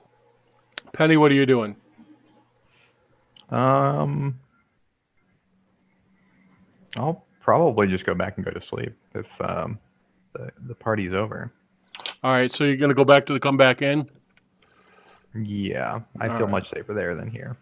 Are you going to come for breakfast in the morning or no? Potentially. I do have a business partner now in the family. Potentially. All right. I may have to actually start being nice to Frida. That's unfortunate. So are you going to tell like Sonny and Autumn to make certain you wake up in the morning so you're there for breakfast? Yeah, I'll give them a nice time, Jenna Bink, you're going to stay here then? Or are you going home? I am. For the remainder of the party, I will find that little 2-person table that I was occupying by myself and just people watch until such time as I feel like retiring. Okay. It's about 3:30, 4 o'clock in the morning. Party's been running all night. You see Delbert come back in from taking Jessup home. And Idris is hardcore playing cards. So, and you see Penny head out and head back to the comeback in. Penny, do you let your compatriots know that you're heading back to the comeback in? You'll be back for breakfast? Yeah, I'll let them know in case anybody wants to go back to the comeback in tonight, or if they're all planning on staying here. All right, very good. PJ, pick up 8d6 and roll. Hell yeah. 2, 3, poison damage 4, you take from 5, 8d6. 7, 8. Shazam! Fireballs. Oh, damn. That's a good You got a fireball, total. You got a total of 36. One of the guys you're playing with got a total of 37. Oh, nice, Penny. Too bad you're not playing cards. Yeah. One of the guys you're playing with got a 22. And You guys are Colin, on fucking fire. I should throw some hero points at that money. Colin got a 27. Oh my goodness. You You end up absolutely should. Yeah, you ended up winning the night pretty steadily. So end of the game. So how I did that, just for quick reference, is Colin's a little bit better than you. He got 9 dice. You got 8 dice. The other guy's playing got 6. You got the highest total. Yep. So I just did that as a quick way to resolve gambling right now. And so you rake in. Go ahead and roll 4d10. Oh man, hell yeah. Numbers. Oh, All right, so 140 gold pieces. 140. I'll take 140. And the rich just Yo. keep getting richer. Yeah. And If Penny was here, I would have turned her and I go, that's how you steal from the Galens. now only, one guy you clobber, and Colin loses it steadily as you just keep beating him on the cards. Just keep beating him on the cards, all right? He's not playing a bad game, but you're hot tonight. Hirsch has got his hand on your shoulder, feeding you the right cards. So Got a hot hand in a dice game. I once rolled 77 sevens in a row.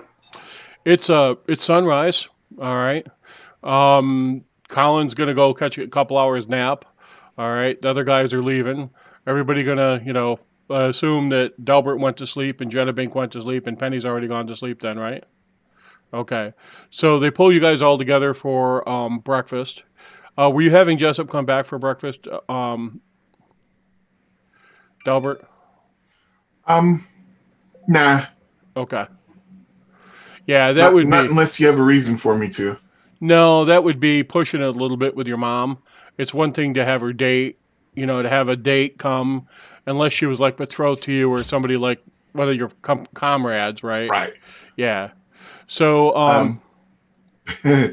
I would take the time to, get a feel for Belinda and her her siblings, and What a player. heck yeah, I gotta think about long term here as well. So Just be careful, man. So, Those child support payments you're going to be paying. does she know anything else besides art, or is she intelligent? Does she have any other interests, or is she just a vapid socialite? She is,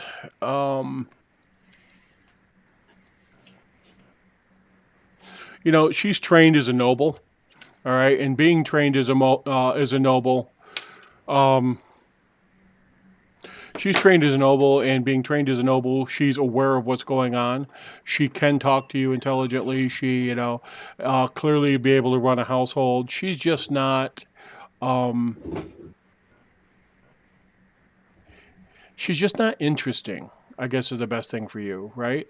I mean, you've seen her type again and again. Now, her pedigree is good. She can talk intelligently. She's pretty enough. She's intelligent enough. But do you feel like, can she talk to you for 45 minutes to an hour and a half like Jessup can about magical theory?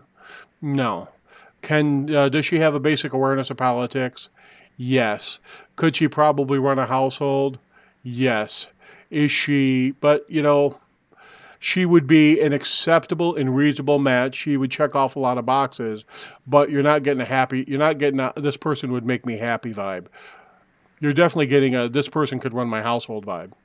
So, and go ahead and give me one insight check.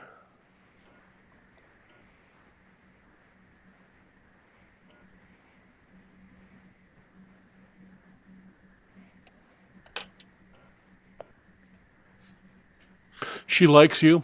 She's a decent person. Bears you no ill will or malice. She's checking off a box in the same way you are, right? This is a political contract for you, for her family, and she is more than willing to do it, and she's open to you, and she seems to enjoy your company, and she likes you, but she's not smitten, and neither are you. Neither are you. This is got a transactional feel to you, which is understandable. So, all right. Indeed. She entertains you. She's funny. She can be charming, but Okay.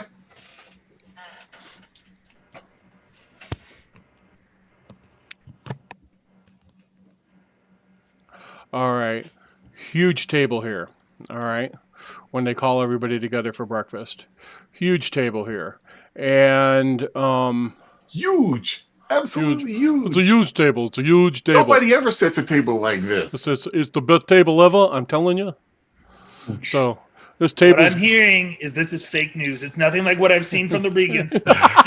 people have been there. They've said it. Not me. Other people. So you guys come in, you sit down, they have breakfast. They've actually wheeled out the table that's there, and they've got one that'll sit about 18 people. So everybody's there. The Delacourts are there. The family comes down. You guys all come rolling in. Penny, you making it on time, or you coming late? On time-ish. What time were we supposed to be there? Were we even given a time? About 9 a.m. This is You a guys late. even have This a is a kids' late table. breakfast. Is there an omelet bar? That's all I care about. Is there an omelet bar? You know how it is here. Whatever you want, they'll make for you. Now there's the core meal. All right, core meal is going to be this the three treasures, which is the kind of quiche thing made with ham and onion and all the three different types of eggs. Right, so they've got goose eggs. That's everybody has that. That's a traditional thing. And they've got a few other things that they make also. So. Gotcha. I'll probably coming around like 9:10-ish through the kitchen. All right. Hang on a second. I'm having kid issues.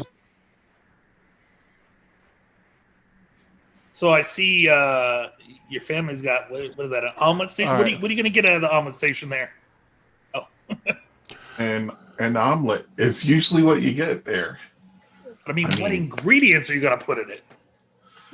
really an omelet station is one of the prime and highest selection points of breakfast, because it allows people to get what they want. Although, certainly if you deal with those people that won't eat eggs, which they're just weird people. But I think omelet places are really the best. Question: omelet bar, culinary art or culinary science? Discuss. Now, Reginald stands up, and Reginald, says, I would like to thank you all for coming to spring breakfast. Thank you so much for coming last night to our ball. It was a wonderful experience for us. And he goes on for about 4 or 5 minutes and just sort of a long-winded statement about how he appreciates all you do for each other, how you're also valuable to him, how some of you are just like members of his own family, even though you're not. And he goes on and on and on and on and on and on. So I'll probably come in about halfway through this speech from the kitchen. Okay. You can keep going, Reggie. I got my food already. So, it's so good to see you, Penny. Would you like an insight check? No, I'm good. Okay. So, and he goes on for a little bit, and you can, he's got a hair of the dog that stomped him. He's sipping a little bit of brandy this morning with breakfast, and Frida steps up as he gets down to the end, holds his hand, and says, "Thank you so much, dear." And she goes, "I believe it's time to eat." And they just start bringing courses, right? And then they bring out, the big old freaking quiche kind of things with, the three treasures, and they feed that to everybody, and they give everybody tea.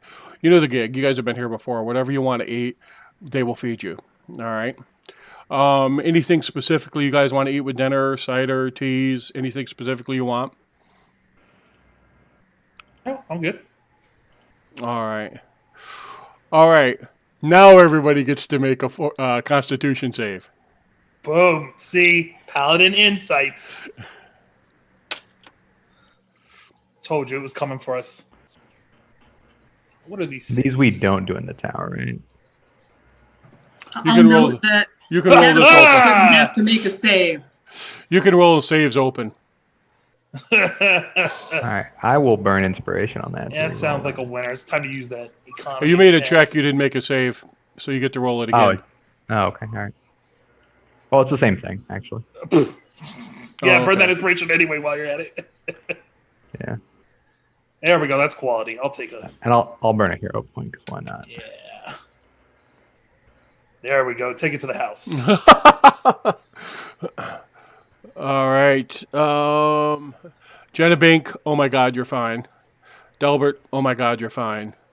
The milk's gone bad.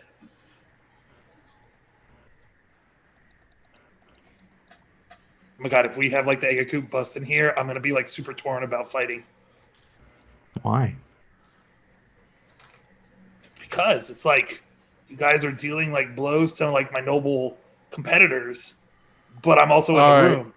The four of you start to feel pretty queasy, all right? And you get sort of a cramping, some pain in your stomach, all right? Frida gets a little white around her lips. She seems to be okay. Colin seems to be okay. Reginald drops down, holding onto his stomach, and starts to groan. Megan starts to throw up. She's getting really sick. All right. Your nephew is starting to throw up. All right. Both the Delacourts are starting to get sick. All right. His Colin's wife is not doing well at all. So you've got bunch of people not doing well right now. So Ursula, not doing well. Robert, not doing well. Reginald, not doing well. All right. Man, and then, someone put out a hit on your family, dude. And of course, both the Delacourts are not doing well.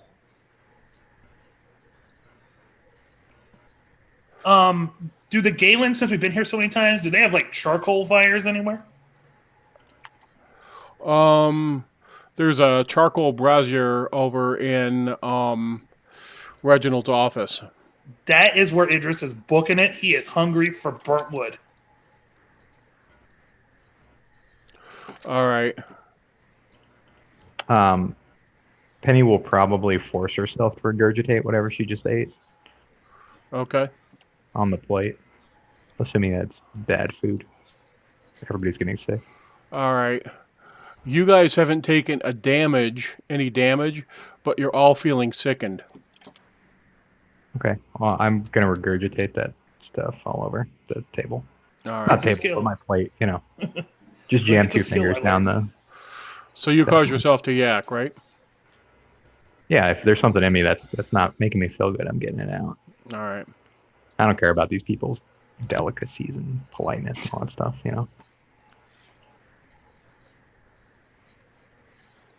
All right. Okay. Let's walk through it real quick. Idris, what are you doing? Going I to get am charcoal? going to get that charcoal. All right. I've been in this situation in bad card games before. Okay, we'll give you that. Delbert, what are you doing? I'm going to go over to Mom and pull out my vial of antitoxin and say, "Here, drink this." Mom's like, "Ugh, it's some sort of spider venom. I'm okay. Give it to your father." Okay, I will. All right. And your father takes it, puts it down, and he's okay. He's like, all right. Now, the kids with lower body mass seem to really not be doing well. All right. Robert's actually curled up on the floor, starting to shake, and Megan's in her chair with her nails pulled up, and she's thrown up all over herself. So Ursula, who's a slight, kind of thin gal, is not doing well either. Uriel and Edgar Delacourt seem to be doing all right. As a matter of fact, Edgar pulled out 2 vials from his belt pouch, drank one, and handed one to his wife.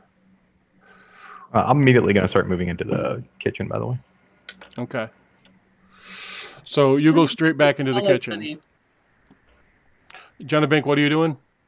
I'm following Penny. Okay. Because I have nothing that's, I mean, I can cure wounds, but it doesn't cure poison. So there's nothing that I can do for the people actively except for, go wreck shit. But no actual damage, huh?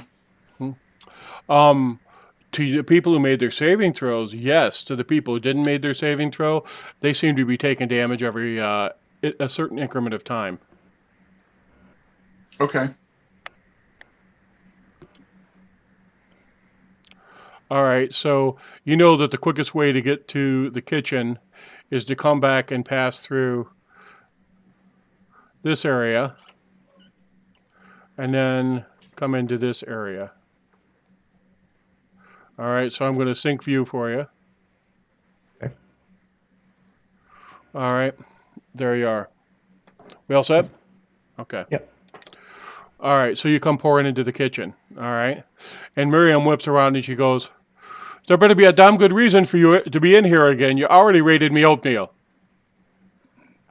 Yeah, everyone's like kneeling over in there because they're all poisoned and stuff. So something came out food-wise from there. She yells at one of the servant girls and she goes, "Go get Ebenezer now!" And she comes running. She grabs a pot of tea and she grabs up some cups and she comes running toward. She goes, "Where's everyone? Is it in the kitchen or in the dining room?" Yeah, they're all in there. Where any weird food shipments come in or something from anywhere? She's like, "No, we made what we always make." What did we all eat right now that we were all eating the same thing of? That's that. Everybody had some of the teas. Everybody had some of the bread. Everybody had some of the 3 kingdom, the 3 treasures. Getting all that stuff. In the 3 kitchen. treasures. All right. Seeing if any of it looks off. And there's a couple different servants standing there. So Ace is standing there, and she's like, "Penny, what can I do to help? What can I do to help?" You can get out of my way because I need to start looking through this kitchen and seeing where this stuff's coming from. Okay. Miriam goes Go- pouring into the next room. Go into the kitchen. Go into the dining room and help them out. There are some people in there that are like throwing up and look terrible and shit. All right. All right. Things are about to get really fucking grim.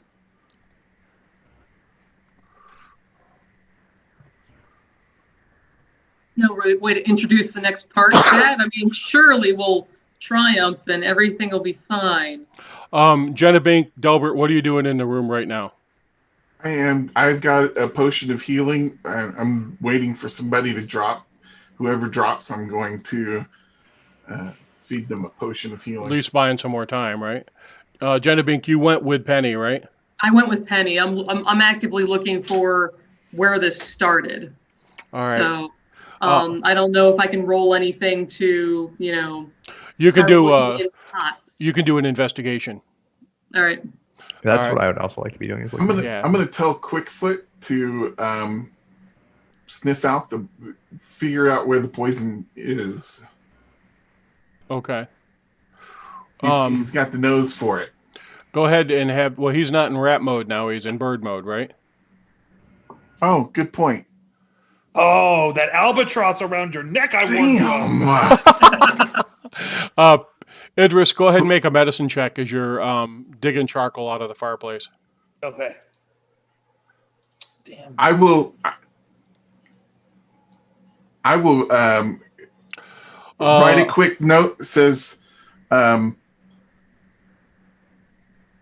Galen household poison come quick, and then have Quickfoot take the message and head for Temple of Odir. The Temple of Odir. Yeah, it's like, boss, I got it. Boss, I have it. There should be no challenges. And Quickfoot's gone. All right. Okay, I got to make some saving throws. Oh, Megan just rocked it. Robert goes down. Okay. Uriel goes down.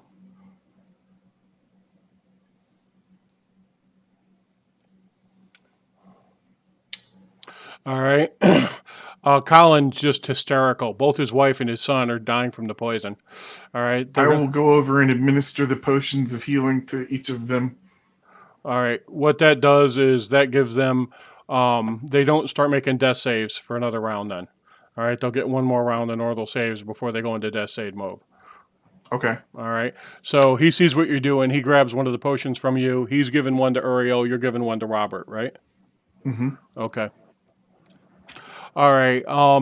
Penny and Jenna Bink. Okay. Penny, what you see is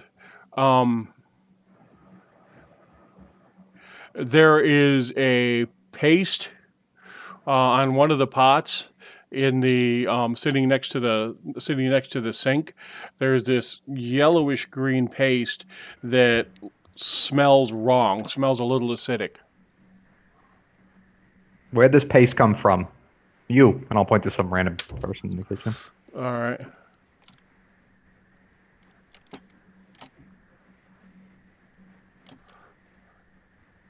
Yeah, Penny? Yeah, do you know where this paste come from? Where it came from? That pot was where we mixed up the eggs for the three treasures. Do you know who brought this paste in particularly? Where it came from? Who was working on this dish? Miriam and Patrice mostly made it. Caleb helped out with some of the mixing. All right. Is Caleb here or Patrice? Yeah, Caleb's right there. Caleb, what do you know about this? I don't know nothing. I mean, all I did was mix stuff when they handed it to me. I was trying to get some food. He's just like scared and freaked out. Is Patrice here? Yeah. Patrice, what do you know anything? Well, What is this ingredient? Why was it put here? It looks weird. well, that's a key ingredient. What is it? It's a key ingredient.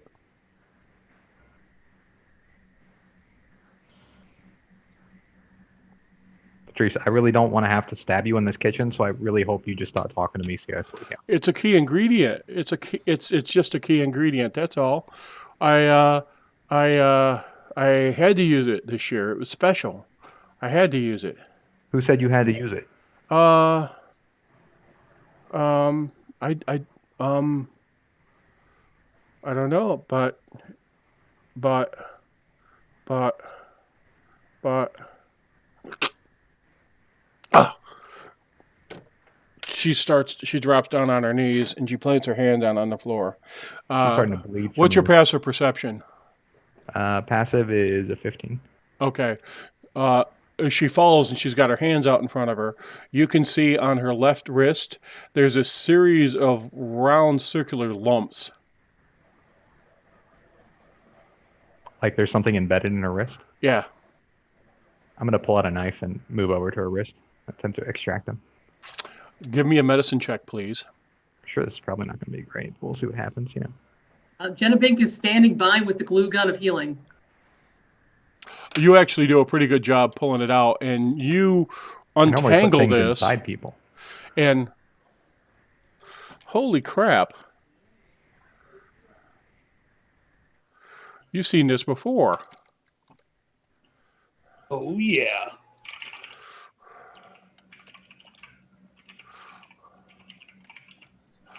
You remember all those clay beads that you found in Zinc shop? Yeah. That's what these look like.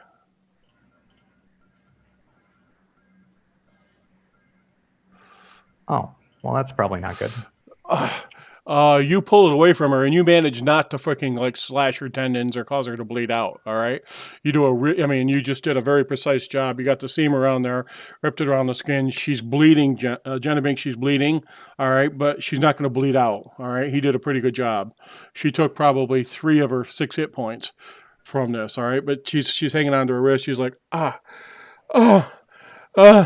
and she's still totally disoriented and shocked. Meanwhile, I'm still holding the knife in front of her. How did that happen? How'd that get inside you? huh? Do you know how that got inside you? The beads things, whatever these are? And I'm holding them up with the... I got it as a gift from one of my suitors, and I've been wearing it, and I don't know. I mean, so I can't remember anything from this morning. I can't. I don't. What Who did was I your do? suitor? Huh? Who was your suitor? Jeremy. Do we know Jeremy?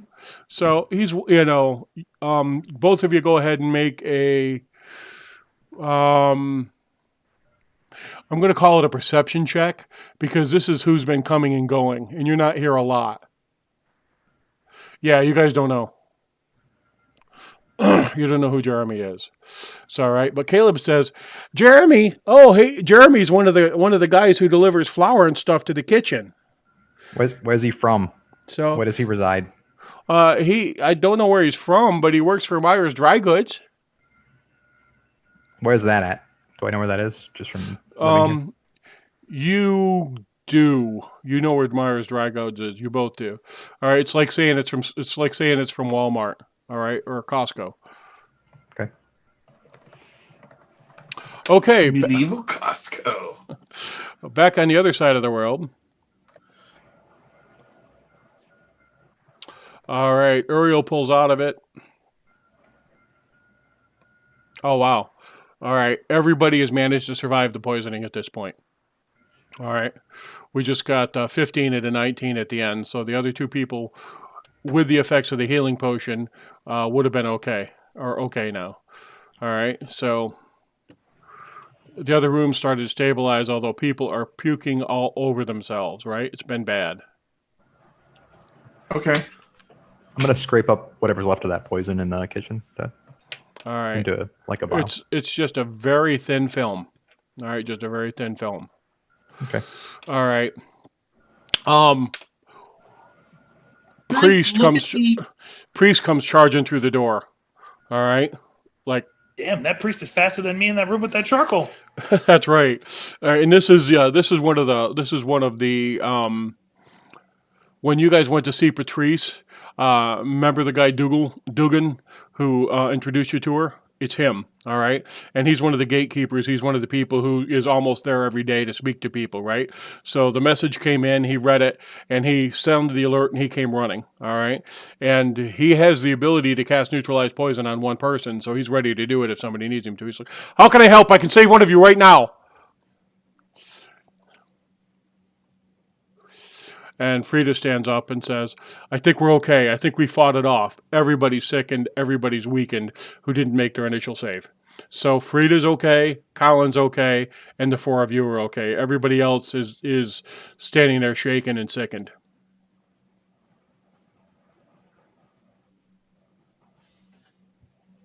Can I make some kind of intelligence check as to, like, clearly this wasn't like the most virulent poison.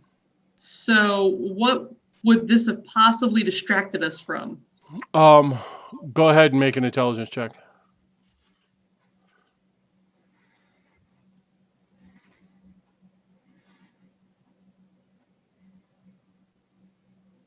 I'll throw a hero point on that just for shiggles. Okay. It's clear they've stolen something from our Galen representative of our party. You think it targeted I the love that children? word.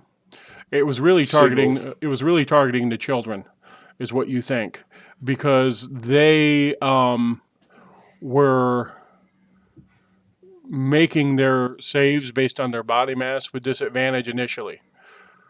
All right, so it very easily could have killed Megan or Robert, and because Uriel is just so little, she's like under 100 pounds and 5 foot tall. She's this little, small, thin woman, right? The 3 of them very easily could have been killed by it. Any number of things that could be distracting you guys from. Somebody could be breaking into the building. There could be something else going on in the city. There's a whole bunch of different things it could be. I'm going to send Catapult to do a quick perimeter sweep. Okay. And then I'm going to mention to Penny, Penny, so either I think they were trying to kill the children, kill us because we're small and have less body mass, or they're stealing something, and surely that's got to irk you because they're doing a better job than you are. So what do you think? I mean, they're probably just trying whatever they can to put some hurt on us, but I think we should go find whoever this guy is at the dry goods place and figure out if he's one of them thrall things with the blue eyes and all that stuff. Ebenezer and Matthias come in, and Matthias is the stable keeper, and he's got what's clearly a medicine kit, and he's there to help. And what he would do if he got but you guys have already gotten through it. What I rolled really well. What he would do is he would help people get advantage on their saves by giving them the appropriate teas and herbal mixtures. And Idris comes back in from the other room, and he's eating charcoal. And he's got, like back teeth and a little bit smeared on his face. So now that would give him additional saves if he needed it. That would give him an advantage on his saving throw. But Probably still makes him feel better. it does. Helps screen the toxins. All right, things are starting to stabilize. They're starting to calm down. Frida is irate. Reginald's irate. Frida has, runners have been set to bring the town guard. The town guard is coming. I'm gonna come back into the. Dugan is trying to help people. He's stabilizing them. He's got to neutralize poison if they need it. So, I'm gonna come back in with Patrice, right? Patrice, yeah. Into the dining room, like holding her by the hand, but guiding her in. Okay. Well, I'm sure she's clasping at her wrist that's still bleeding. So, she's wrapped a dish rag around it, and she's sobbing. She's crying. She's figured out that she's done something to the family, and she's just incredibly upset. And as she's crying, and I bring her in, hey, talk, tell him.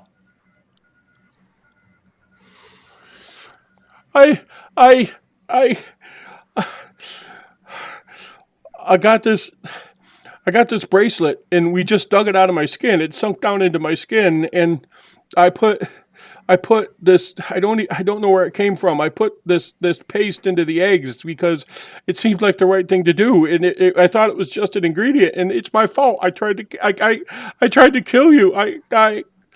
And she's just stuttering. She's totally disoriented. She's totally upset. Everybody stick out your wrists. All right. They're not everywhere. We don't know until we check. First thing we got to do is secure the place, right? Look, it's Well, right here. The guy was obviously a plant from some guy. Doesn't mean you can't plant it on other people. Yeah, I'll have the faculty line up and wrists out. Colin says, Uriel, where'd you get this bracelet? She was Staff, like, not faculty, but same. Colin says, Uriel, where'd you get this bracelet? And Uriel says, Robert bought it for me. We were in the marketplace, and he thought it was a pleasant little bauble, and he bought it for me as a gift, and I've been wearing it. And it looks like it's the same sort of clay beads, kind of chintzy for Noble to be wearing, actually. But it's the same group of clay beads. It hasn't sunk into her flesh, but she's wearing one. All right. And I'm gonna start doing my detect magic ritual. Actually, Mary and Asa actually have them on. Mary's is just a necklace and it hasn't sunk into her skin. All right. And Asa actually has the beads in her pocket. She said, it felt wrong when I put them on. I don't like it. So everybody start. And remember when Uther said everything's fine, nobody's spying on us. Yeah. This is why relationships are evil, and this is why no one should like romantically get involved with other people. I'm just saying. I disagree. I think that you should be open to relationships if they develop. And apparently have involved clay bracelets that sink into your flesh and cause you to kill people? I don't think so. I am happy by myself and single. Thank you very much. I have catapult. So we're counting 4 now? I mean,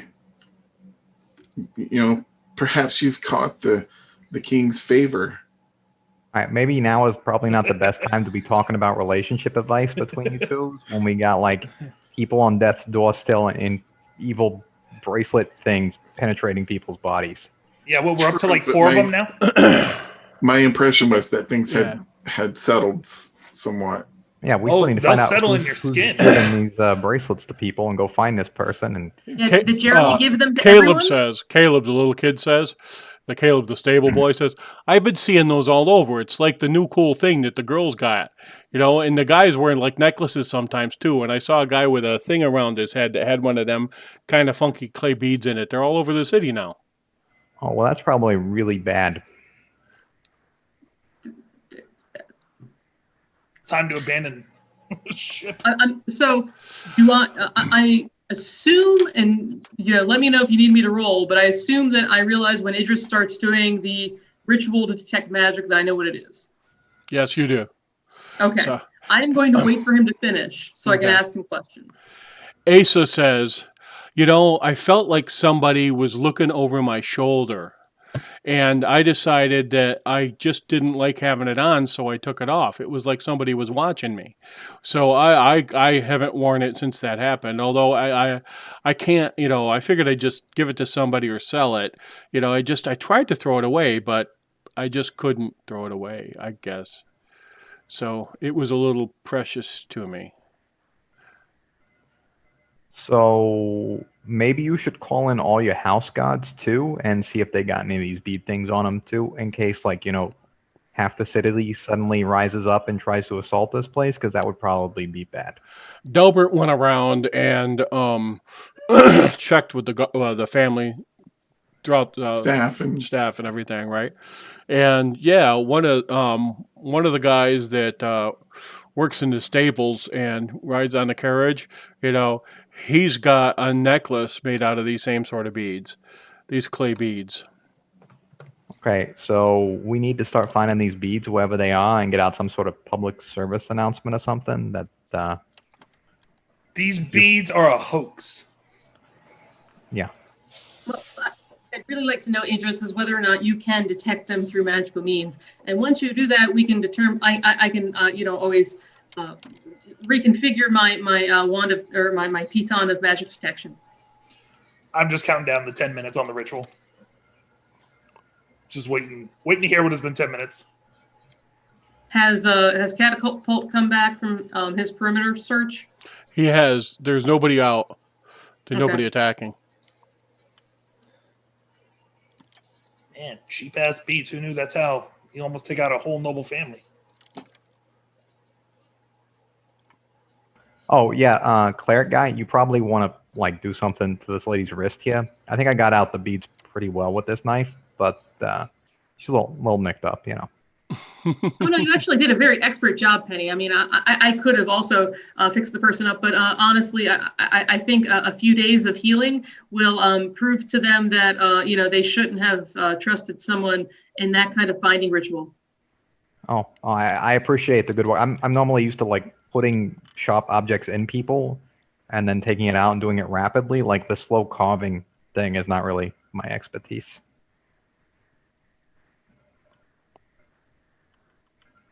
All right.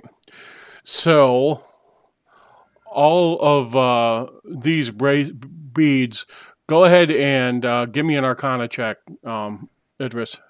He's finished casting it, Jenna. Oh, one of my best skills. Everybody says so.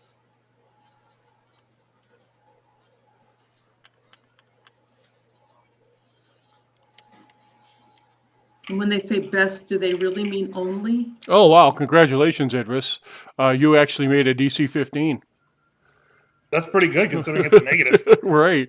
So there is a faint aura of divination magic from all of these bracelets. And you guys had seen this before when you were checking them out in the zinc shop.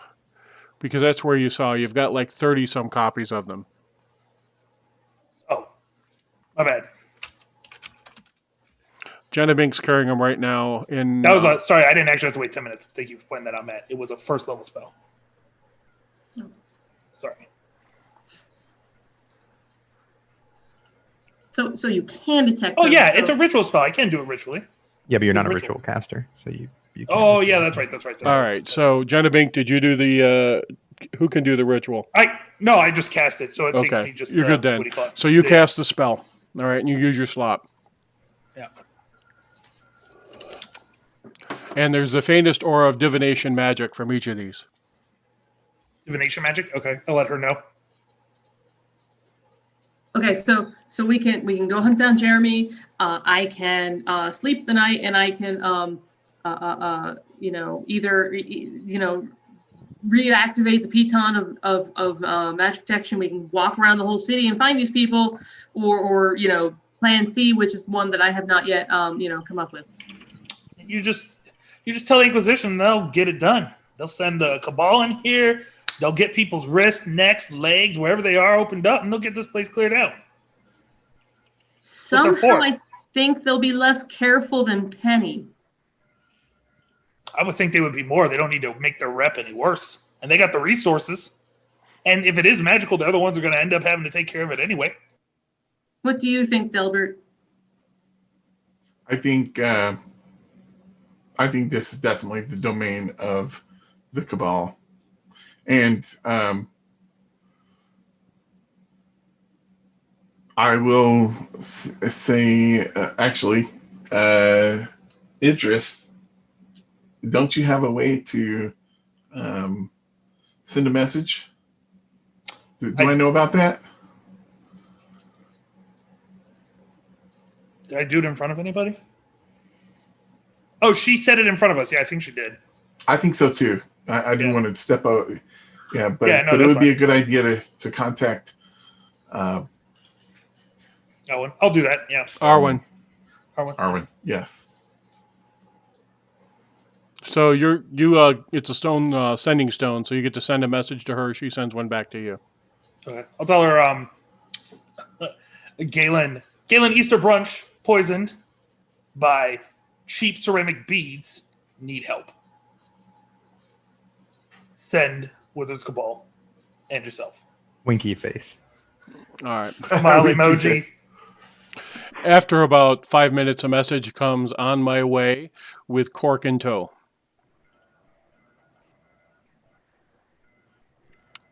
All right. What are you guys doing? You've got these bracelets. You've identified got divination magic. What do you want to do with them? I think we should go hunt down the evil suitor Jeremy. That's my opinion. Well, if Jeremy just bought it for her because she thought it looked nice, he may not even be the one. So then we're back to going to Zink's shop, which we own now. So is it our fault? I mean, maybe they're coming from the sewers with the rat people. We never really investigated that too, but we need to figure out where they're coming from or who's getting them. Because we can't have these freaking mind-controlling bracelets just roaming around the streets where everybody's wearing one, and next thing I know, they could just be turning and trying to stick a shiv in our back or something. Then everybody's a potential threat, you know. I mean, everybody already is a potential threat, but even more so now. I'm beginning to see why you're so paranoid. It's not paranoia if everybody is legitimately trying to kill you. Agreed. But, you know, being a noble, being involved with nobles, it does carry this risk in particular. Not in my family. The cleric that came in Especially- from O'Dear or whichever. That cleric Tad. Say that again. The cleric that came in that was, ready to, heal people for poison. Right. I'm gonna go find him. Okay. He is right now talking to Uriel, all right, holding her hand, and he's talking her out of the bracelet that she's got. All right, and Gotcha. they're in the sitting room you guys were in last night, although it's not all magicked up right now. So What do you mean he's talking once her you out of can- the bracelet? Yeah, well, once you can convince her to, let go of that wretched, awful thing, and also convince her that she's just fine independently and does not need, the counsel and love of some other being to, rationalize and otherwise vindicate her existence. Could you please, possibly, do you have the ability? Does your divine give you the locate object ability so you could possibly find where the greatest concentration of those things are to maybe, so we can, go kill the people that are doing this? I will never be done communicating O'Dear's grace to the people who ask me for it. Secondly, I have not taken that particular prayer this morning. But I would think that would be one of the most useful things that your deity could give you. I mean, don't you lose your keys or something? I would imagine that would. What? Oh Right. dear, Maybe- how Maybe simplistic you are when it back comes to people. spellcasting. Maybe we just go find the guy at that dry goods store and we talk to him. We figure out where he bought it from. Yes, let's do Figure out that. where they're getting that from. We can do actual legwork instead of just relying on some random deity up in the sky who probably doesn't even know. That sounds All excellent. right. Arcane science is much better than deities. Yes. So, what's the plan, folks? Total chaos, by the way. The guard has showed up. The cabal is showing up. All right. So Cork shows up with another one of the arcane warriors after about 15 minutes. Relay everything we know to Quark and let him Yeah. know that there's potentially a lot of these out on the streets. So We that's let her know. her. Cork is our she. Oh, Wow. True. Look, Yeah. doing the same thing we do to you. Well, what's good for the goose is good for the gander. Yes, you just misgendered her. Nostwick shows up after a while. This one's Cork, just as an FYI.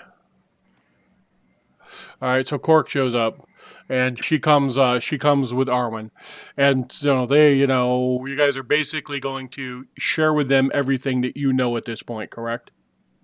Yep. Correct. Okay, so the Cabal starts absorbing that. Nostwick shows up. He starts talking about sweeping the city to find these things and remove them. He's gonna, he tells you, Delbert. So I think I'm probably going to call in some assistance from Vestfold.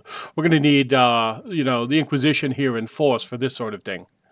So we have infiltration. He goes, I smell the coot all over this. What about you? I think so as well. So It's a good call. Well, it was an egg-based meal. he's like, oh, How cutting? Yes. So And also last night when I tried to detox his sister, I should have done the blessing of the mule this morning. It would have solved the whole problem. so he casts a detect magic and he's looking at it. And Nostric goes over to the kitchen table and he sets it down and he grabs he goes, how many of these do we have? I think 3 in the household, right? 3 or 4. I thought it was 4, yeah. We got the one out of the wrist, the one that was the necklace, the lady who wasn't wearing it, and then the other dude, right? He picks up like a meat tenderizing mallet, all right, and smacks it twice. Picks up this little small disc and looks at it that's inside of it. And he goes, Delbert, hold out your hand. And he drops this into your hand. He goes, this looks like primitive elven to me. Do you recognize that? And do I recognize that? Yes, I do. Is there writing on it? It's just one of the symbols. Oh, I can read written things of any language. Looks like it's a name, Valanth. Oh, like, oh, that says Valant. That's like really old stuff. He was the ranger guy who got killed. Oh, so it's one of the symbols we saw on the thing on the Yeah. door. Yeah. Yeah. Oh, yeah, winky eye. Yeah, winky eye.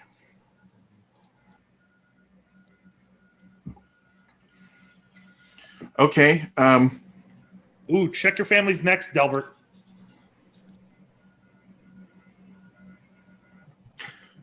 That's not a terrible plan. I'm gonna go around and look for symbols on necks. Well, poor Paulina has a bright red spot on her neck. Okay. It looks like somebody took something very, very hot and didn't like give her 3rd-degree burns, but gave her a good solid 2nd-degree burn. Okay. There's no specific symbol on it right now, though. However, it is something I've seen before, and It's in exactly that spot. Then probably detect magic time for me as well. Okay. I'll cast detect magic. Okay. Do I see anything more? On her? Yeah. No, not at this point. It looks Okay. like go ahead and make a medicine check too.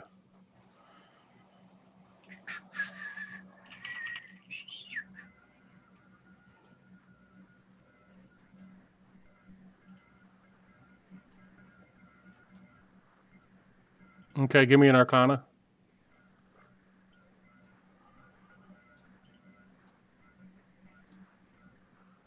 Okay. What it looks like to you is it looks like she had, while the beads were active, she had an imprint one of the symbols. You're not certain what symbol, you really can't tell.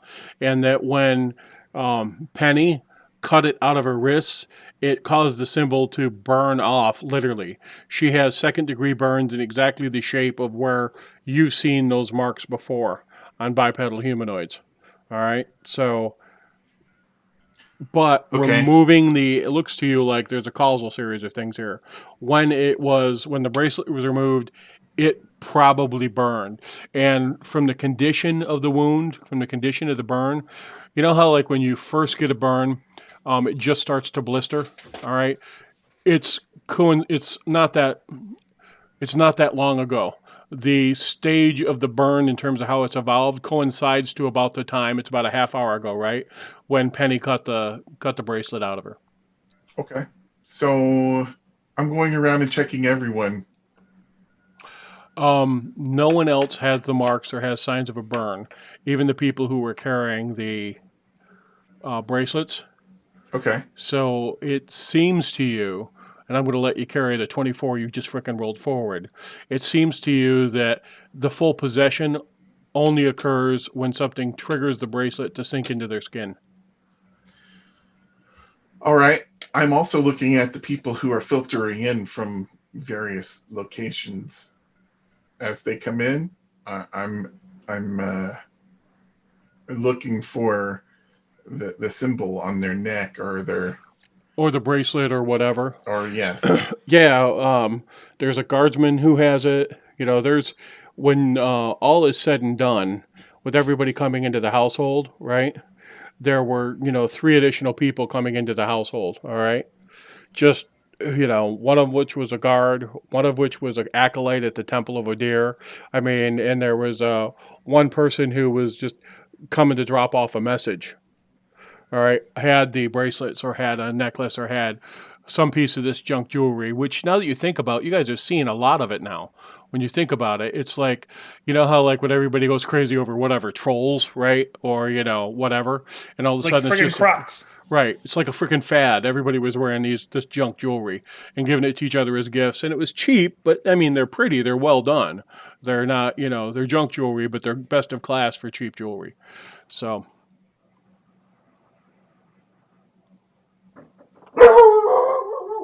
I believe the pizza god has come. I suddenly had this image of the junk lady scene in the labyrinth. Yeah. So. Nostwick is fucking with the one that he's got after he's broken up, and he goes, I bet you, this could be used as a source for scrying. Is a focus, a loci. Is there I was just curious, like, the people we had in our room that was magically prevented from scrying? Is there any way to, like, do, like, a recall and be like, hey, was anybody wearing, like, beads or shit like that? Why? I think you need to make a... Shoot. That's totally a charisma-based check, because it's all about you forcing your mind to be... Well, I was going back and forth. It's, intelligence is normally a recall, but social awareness is charisma. So I will give you a charisma check because, I want to be fair and just. So That's no problem. In ahead. being fair and just, I will also burn my last hero point. Excellent. That's a fair trade. Shut it down. All right. This is a charisma check. Or, you want a charisma check, right? Yeah. Okay. Okay. Zam. Oh yeah, you thought it through. No one in that room had them. No one in that room. And are you talking to other people about it? Yeah. All right. So you could all either make an intelligence or a charisma check. Your call. Only because if it was in there, I could be like, see, nowhere's safe. That's my angle. I'm very vindictive when it comes to being right. Yeah, Delbert, you don't remember seeing any at all. Jenna Bink, you don't. Penny, you're thinking it through, and you don't even remember seeing, you always, when somebody shows up, you always case them. You're like, okay, that ring's worth this much money. That, that necklace is worth that much money. You just pay attention to what people are wearing, right? And you don't remember seeing any junk jewelry on any of those people at all. Is the Fletch here for breakfast or no? He was not here for breakfast. Okay. Delbert, maybe we should send a message to Fletch at this point if you have that ability. Oh yeah, you can send a messenger. There's people that's what they do for the family. Well, I mean, I'm not rich. I don't know these things. Definitely send a messenger. At this point, there's no urgent, get here right this second type of urgency to what's going on. But well, I'm just thinking that would be very prudent to institute a rule at the university to not allow this kind of detritus as far as, the ritual mating rituals go in order to, avoid this in the future with the... Jenna Bink, are you writing a letter and Delbert's going to have somebody run it? You want to just do that? Yeah, that's fine. yeah. All right. So, yeah, Ebenezer will get a runner for you. As a matter of fact, he has somebody standing for when you're done with your letter, and he'll take it right over to the Fetch's office. Okay. What would you all like to do? I'm going to note this as a security concern for Mr. Eiley. Once I finish my note, I'm going to turn to Penny. So, do you want to go find Jeremy? Yeah, it'd probably be a good idea if we go find this guy and figure out, even if he's not the one who's responsible, where he got it from, or if he is the one responsible, then we hold him down and cut on him until he tells us why. Agreed. Quickly, we turn into inquisitors. Well, I mean, I'm just saying. That's they worth did try and inspiration. murder- Go ahead, PJ. Back to full. Totally worth that hero point. They did just try and murder all of us and Delbert's family at the same time, so I'm totally okay with removing some of this guy's fingers and other appendages if necessary. I just find it unacceptable that he would, gift such a binding item to a woman in order to, claim her. So I am all for, adding some bruising. No maiming, just bruising.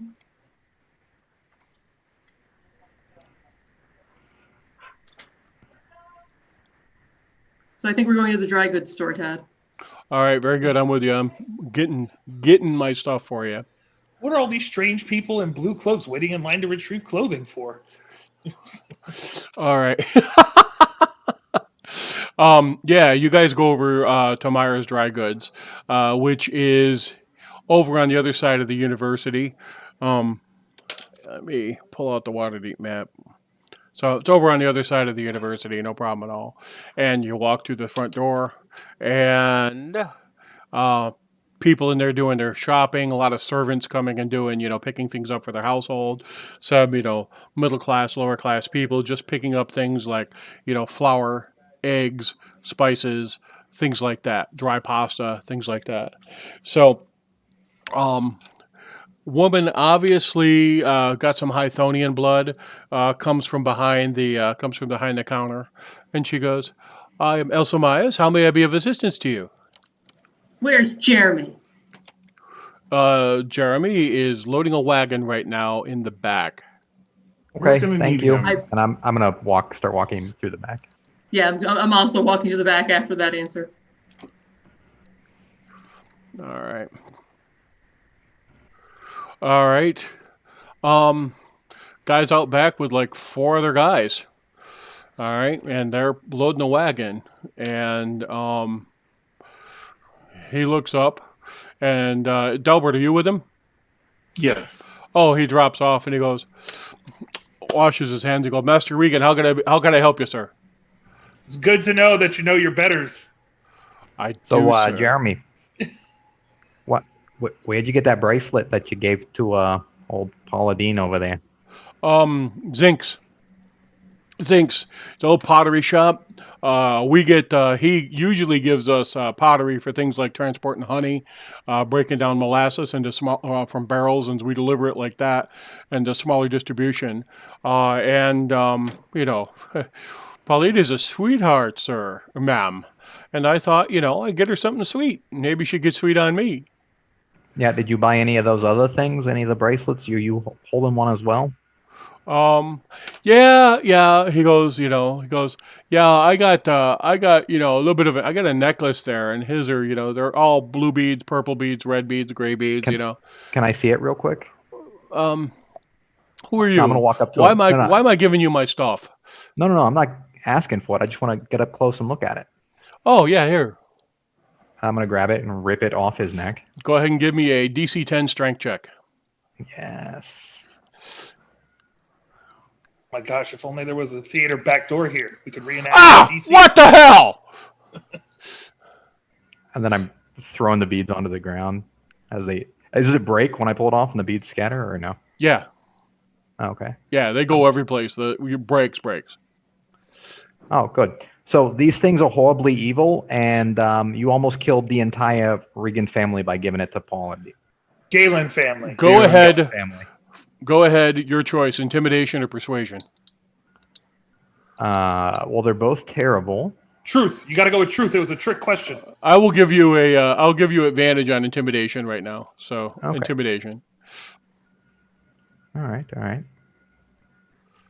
Oh, nice roll. You got an 18.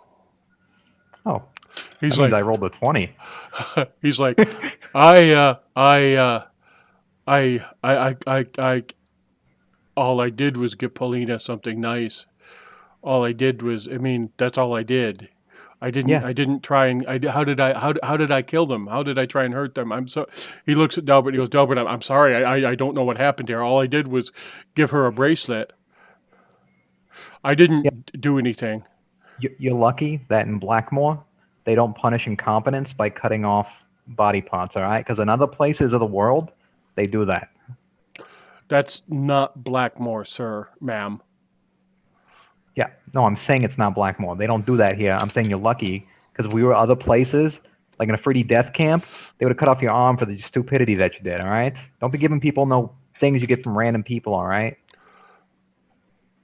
I just bought her a bracelet at the store. Yeah. Is Hey, he- you should be more careful what you buy. Is he being genuine? Insight, please. I threw an insight earlier, by the way. If I'm down with throwing insight because I want to find out if I can yell at this guy because I really want to yell at this guy. Oh, I just throw the insult. Don't need the insight. For both of you, all right? First he was pissed off, all right? And when Penny meeked him out, then he was just stunned and he's scared because he's nobody, right? So he's definitely taking a simpering sort of socially, lesser role right now. That's the first thing. Second thing is he's sincerely upset. I mean, when you saw him when he greeted Delbert, he likes Delbert. He likes the Regans. He thinks they're good people.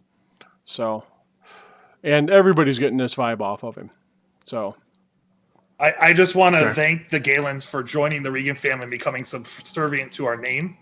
sorry. It's great progress here at Blackmoor. He likes the Galens, right? Hythonians all look the same. Yeah, it's because he almost eliminated your family. He's like, I only got to remember one name now.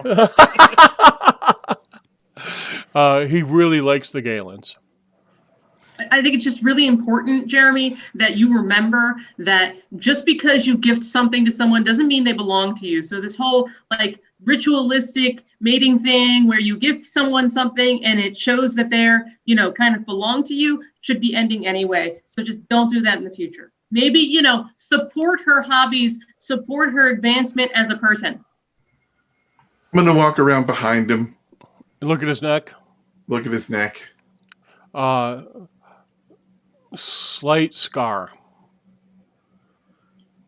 Are anybody else wearing beads around here? Of the other workers? Your pass is 15, right? Yeah. You haven't seen anyone since you made it to here.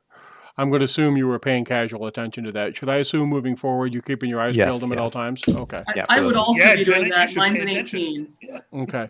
Oh, all right, Jen. Yours is 18? Mine's 18. Well, I've got observant. I have the observant feat, remember? Oh, So you're my awesome. investigation and my wisdom or my perception goes up.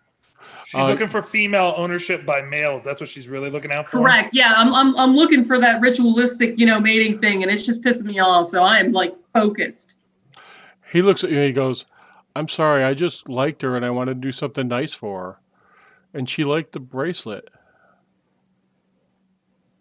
How's your Did neck? you only buy the one bracelet for her, or did you buy the bracelet for multiple people at the Galen household? Well, I got a necklace for me because they were kind of nice, and I got just one bracelet for her. So that's really all. I mean, I don't have a lot of money. I mean, I drive a wagon, man. All right. Well, if you see anybody else with these bracelets or beads on them, or if you know anybody that has them, you tell them to get rid of them because they're really bad. All right. It's hard to let go of them. I mean, now that it's off me, sometimes a freaking thing burns and it feels like it sinks into your throat. I mean, but anyhow, it's hard to let go of them. I mean, I was ready to attack you, Penny. Yeah. Well, now that you know, you're armed and you can rip it off of other people when you see them. Yeah. All Or right. you let me know who you see that has them, and I'll gladly rip them off again if they decide to attack me. Then that's their prerogative. I'm so sorry, Delbert. I'm so sorry. Is everyone okay? Everyone's fine. All right, very good. They only almost died, so don't hold it too hard over your head.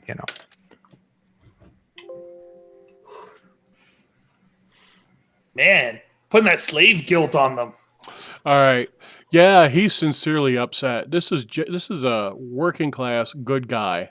All right. And it would make sense because Pauline has always had pretty good, reasonable taste in people. She's not a bad gal, bad person at all.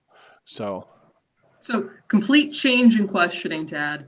When we and um, let me Delbert, Penny, when you guys were finalizing all the business details with Zinks, and you guys were doing and even Idris, when you were doing all the paperwork, did you see any paperwork as to like where these beads came from, or were there any inventory manifests? Everything was, I think when we filed the paperwork, everything was sold. All the stuff was sold at auction or something. We could ask the clerk guy what happened to all his stuff. But it sounds like these beads have been around longer since we crashed that party. It sounds like, yeah. But they would have been in the shop before we sold it or before we bought it. So you would think that there would be some kind of manifest that said that they received X shipment of beads and then someone enchanted them and they sold them. So was any of that paperwork available, Tad? yeah, there were books there. You guys gave them a passing investigation. There were beads, sets of beads for sale, and there were more downstairs. So you found like 4 sets up top, and then you found like in that chest downstairs another set of 30. Was there any documentation as to who did the enchantments on them? There were books there. There were books. You guys didn't look into them that deeply. I had you make an intelligence check at the time, and you were able to say, yeah, everything's in order here. This looks like a legitimate business, but you didn't track specific items at that level of detail. It would be a straight up. Those books are still available for us to go look at. You probably can get to them. Yeah. Well, Jenna, I would also point out that they didn't exactly enchant the beads. They put something in the bead that was already enchanted. A disc that Vinny threw into Delbert's hand there. So, I mean, it's clear they're probably doing this without a license from the Cabal. And they're not actually enchanting the bead itself. Oh, do the bracelets and things come up as magical when they're still intact? Or they don't show anything because they're like obscured, like a Nistles or something. They seem to have less aura when they are not on someone. Okay. All right. So, and the one that he broke wasn't showing any aura at all once he broke it. Okay. All right. Those are things that you remember from it. So, Okay. all right, brothers and sisters. We are at 6 o'clock. We've been playing about 2 hours, 55 minutes. That's normally our cap. I have a young man who has turned 23 years old in my household today, and I need to go celebrate his awesomeness. He is just a great human being. His name, he's in stream right now, Super Jammin', watching Dad's stream. I have raised successfully nerds. They are serious gamers, and they right now are playing D&D with a bunch of their friends too, online. So, hey. Couple things in, I guess we're going to, as we close down here. Real quick questions for each of you. I guess we'll start with PJ today. PJ, what did you find particularly interesting for your character, both this session and last session? And where do you find Idris right now? What's he thinking? Oh, sure. Oh, I like the whole, I like the social aspects of stuff. In any game I play, I like it a lot more than the combat in a lot of situations because it's more deadly and there's not a lot you can do mechanically. You just got to go off the fly on it. And where does Idris see himself? I would answer in song. Well, we're moving on up to the Galen household. Apparently. Yep. So. Oh. Regans don't die in the kitchen. Food don't poison you at breakfast. You're about to lose inspiration. So that's cool. I can afford it. It's totally worth it. So, Jimmy, where are you at? What's going on with Delbert? Gosh, quite a bit. Got a potential girlfriend on the hook here, and a hot standby in case that doesn't work out, and damn near lost the fam. Yeah, the whole fam at once. So that's the thing. I'm sitting here thinking, Would Delbert be vindictive toward the people who had these bracelets? Probably not. But at the same time, now he's thinking, can't trust anybody because anybody could be infected with the symbols, and now not only in the dungeon do I have to check people's check necks. Now I've got to do it out here in Blackmoor, and things are getting worse. Your DM's a prick. Spilling over.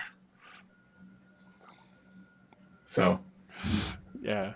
No, I think that's legitimate. Right now, he's looking at, because I know how Delbert's wound around his family. He almost lost people, all right? And that's hugely important to him, right? And what's safe is not safe. So that's a real serious moral quandary for him. That's something to work through. So, Jenabink, what would you like to... where's Jenabink right now? Jenabink is at relationships are evil. And this is clearly a sign of that. But moreover, like she wants to go find someone and do something because right now it feels like we're just spinning our wheels, and she desperately wants to find someone to blame and possibly beat the crap out of, which is kind of unlike Jenabink, because since she can't do research, she might as well beat the crap out of somebody. Which is why you're you're the I have a big old hammer artificer.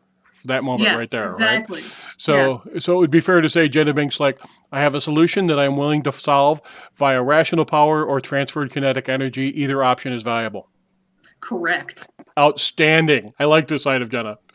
So, Penny, what's up with Penny? So, since we started this game, everybody's been like, oh, Penny, you're paranoid. Oh, Penny, why do you always blah, blah, blah? Oh, Penny. This is why. So what happened today? Oh. This is why. I feel like Penny's vindicated for all her paranoia and, all the action she's taken to potentially protect people from the hideous evilness of the world when we got exposed to what exactly we're facing. Everybody's like, oh, you're going over the top. But you know what? My family didn't get poisoned today. Does anyone else just realize that Tad is just like sending us into what is primed to be a horror-based episode for Halloween? I'm totally ready for that. Potentially, yeah. So, hey everybody, we play on Halloween. We got a new follower today. Brelove 344 followed us about half an hour ago in the stream, and I think everybody ought to say thanks. Oh yeah. Thank you. Appreciate it. We do this, every Saturday, pretty much every Saturday between 3 and 6. So, all right, everybody. Good episode. Thank you so much. I'm really looking forward to where you guys go with this. And, Kathrine out there has been working with me to create all sorts of interesting and crazy stuff for all of you. Thank you all so much for watching us today. Thank you so much for playing. I really appreciate it. And, Uther once and always. We will see y'all next week. And thank you so much for watching our stream. You have a great day.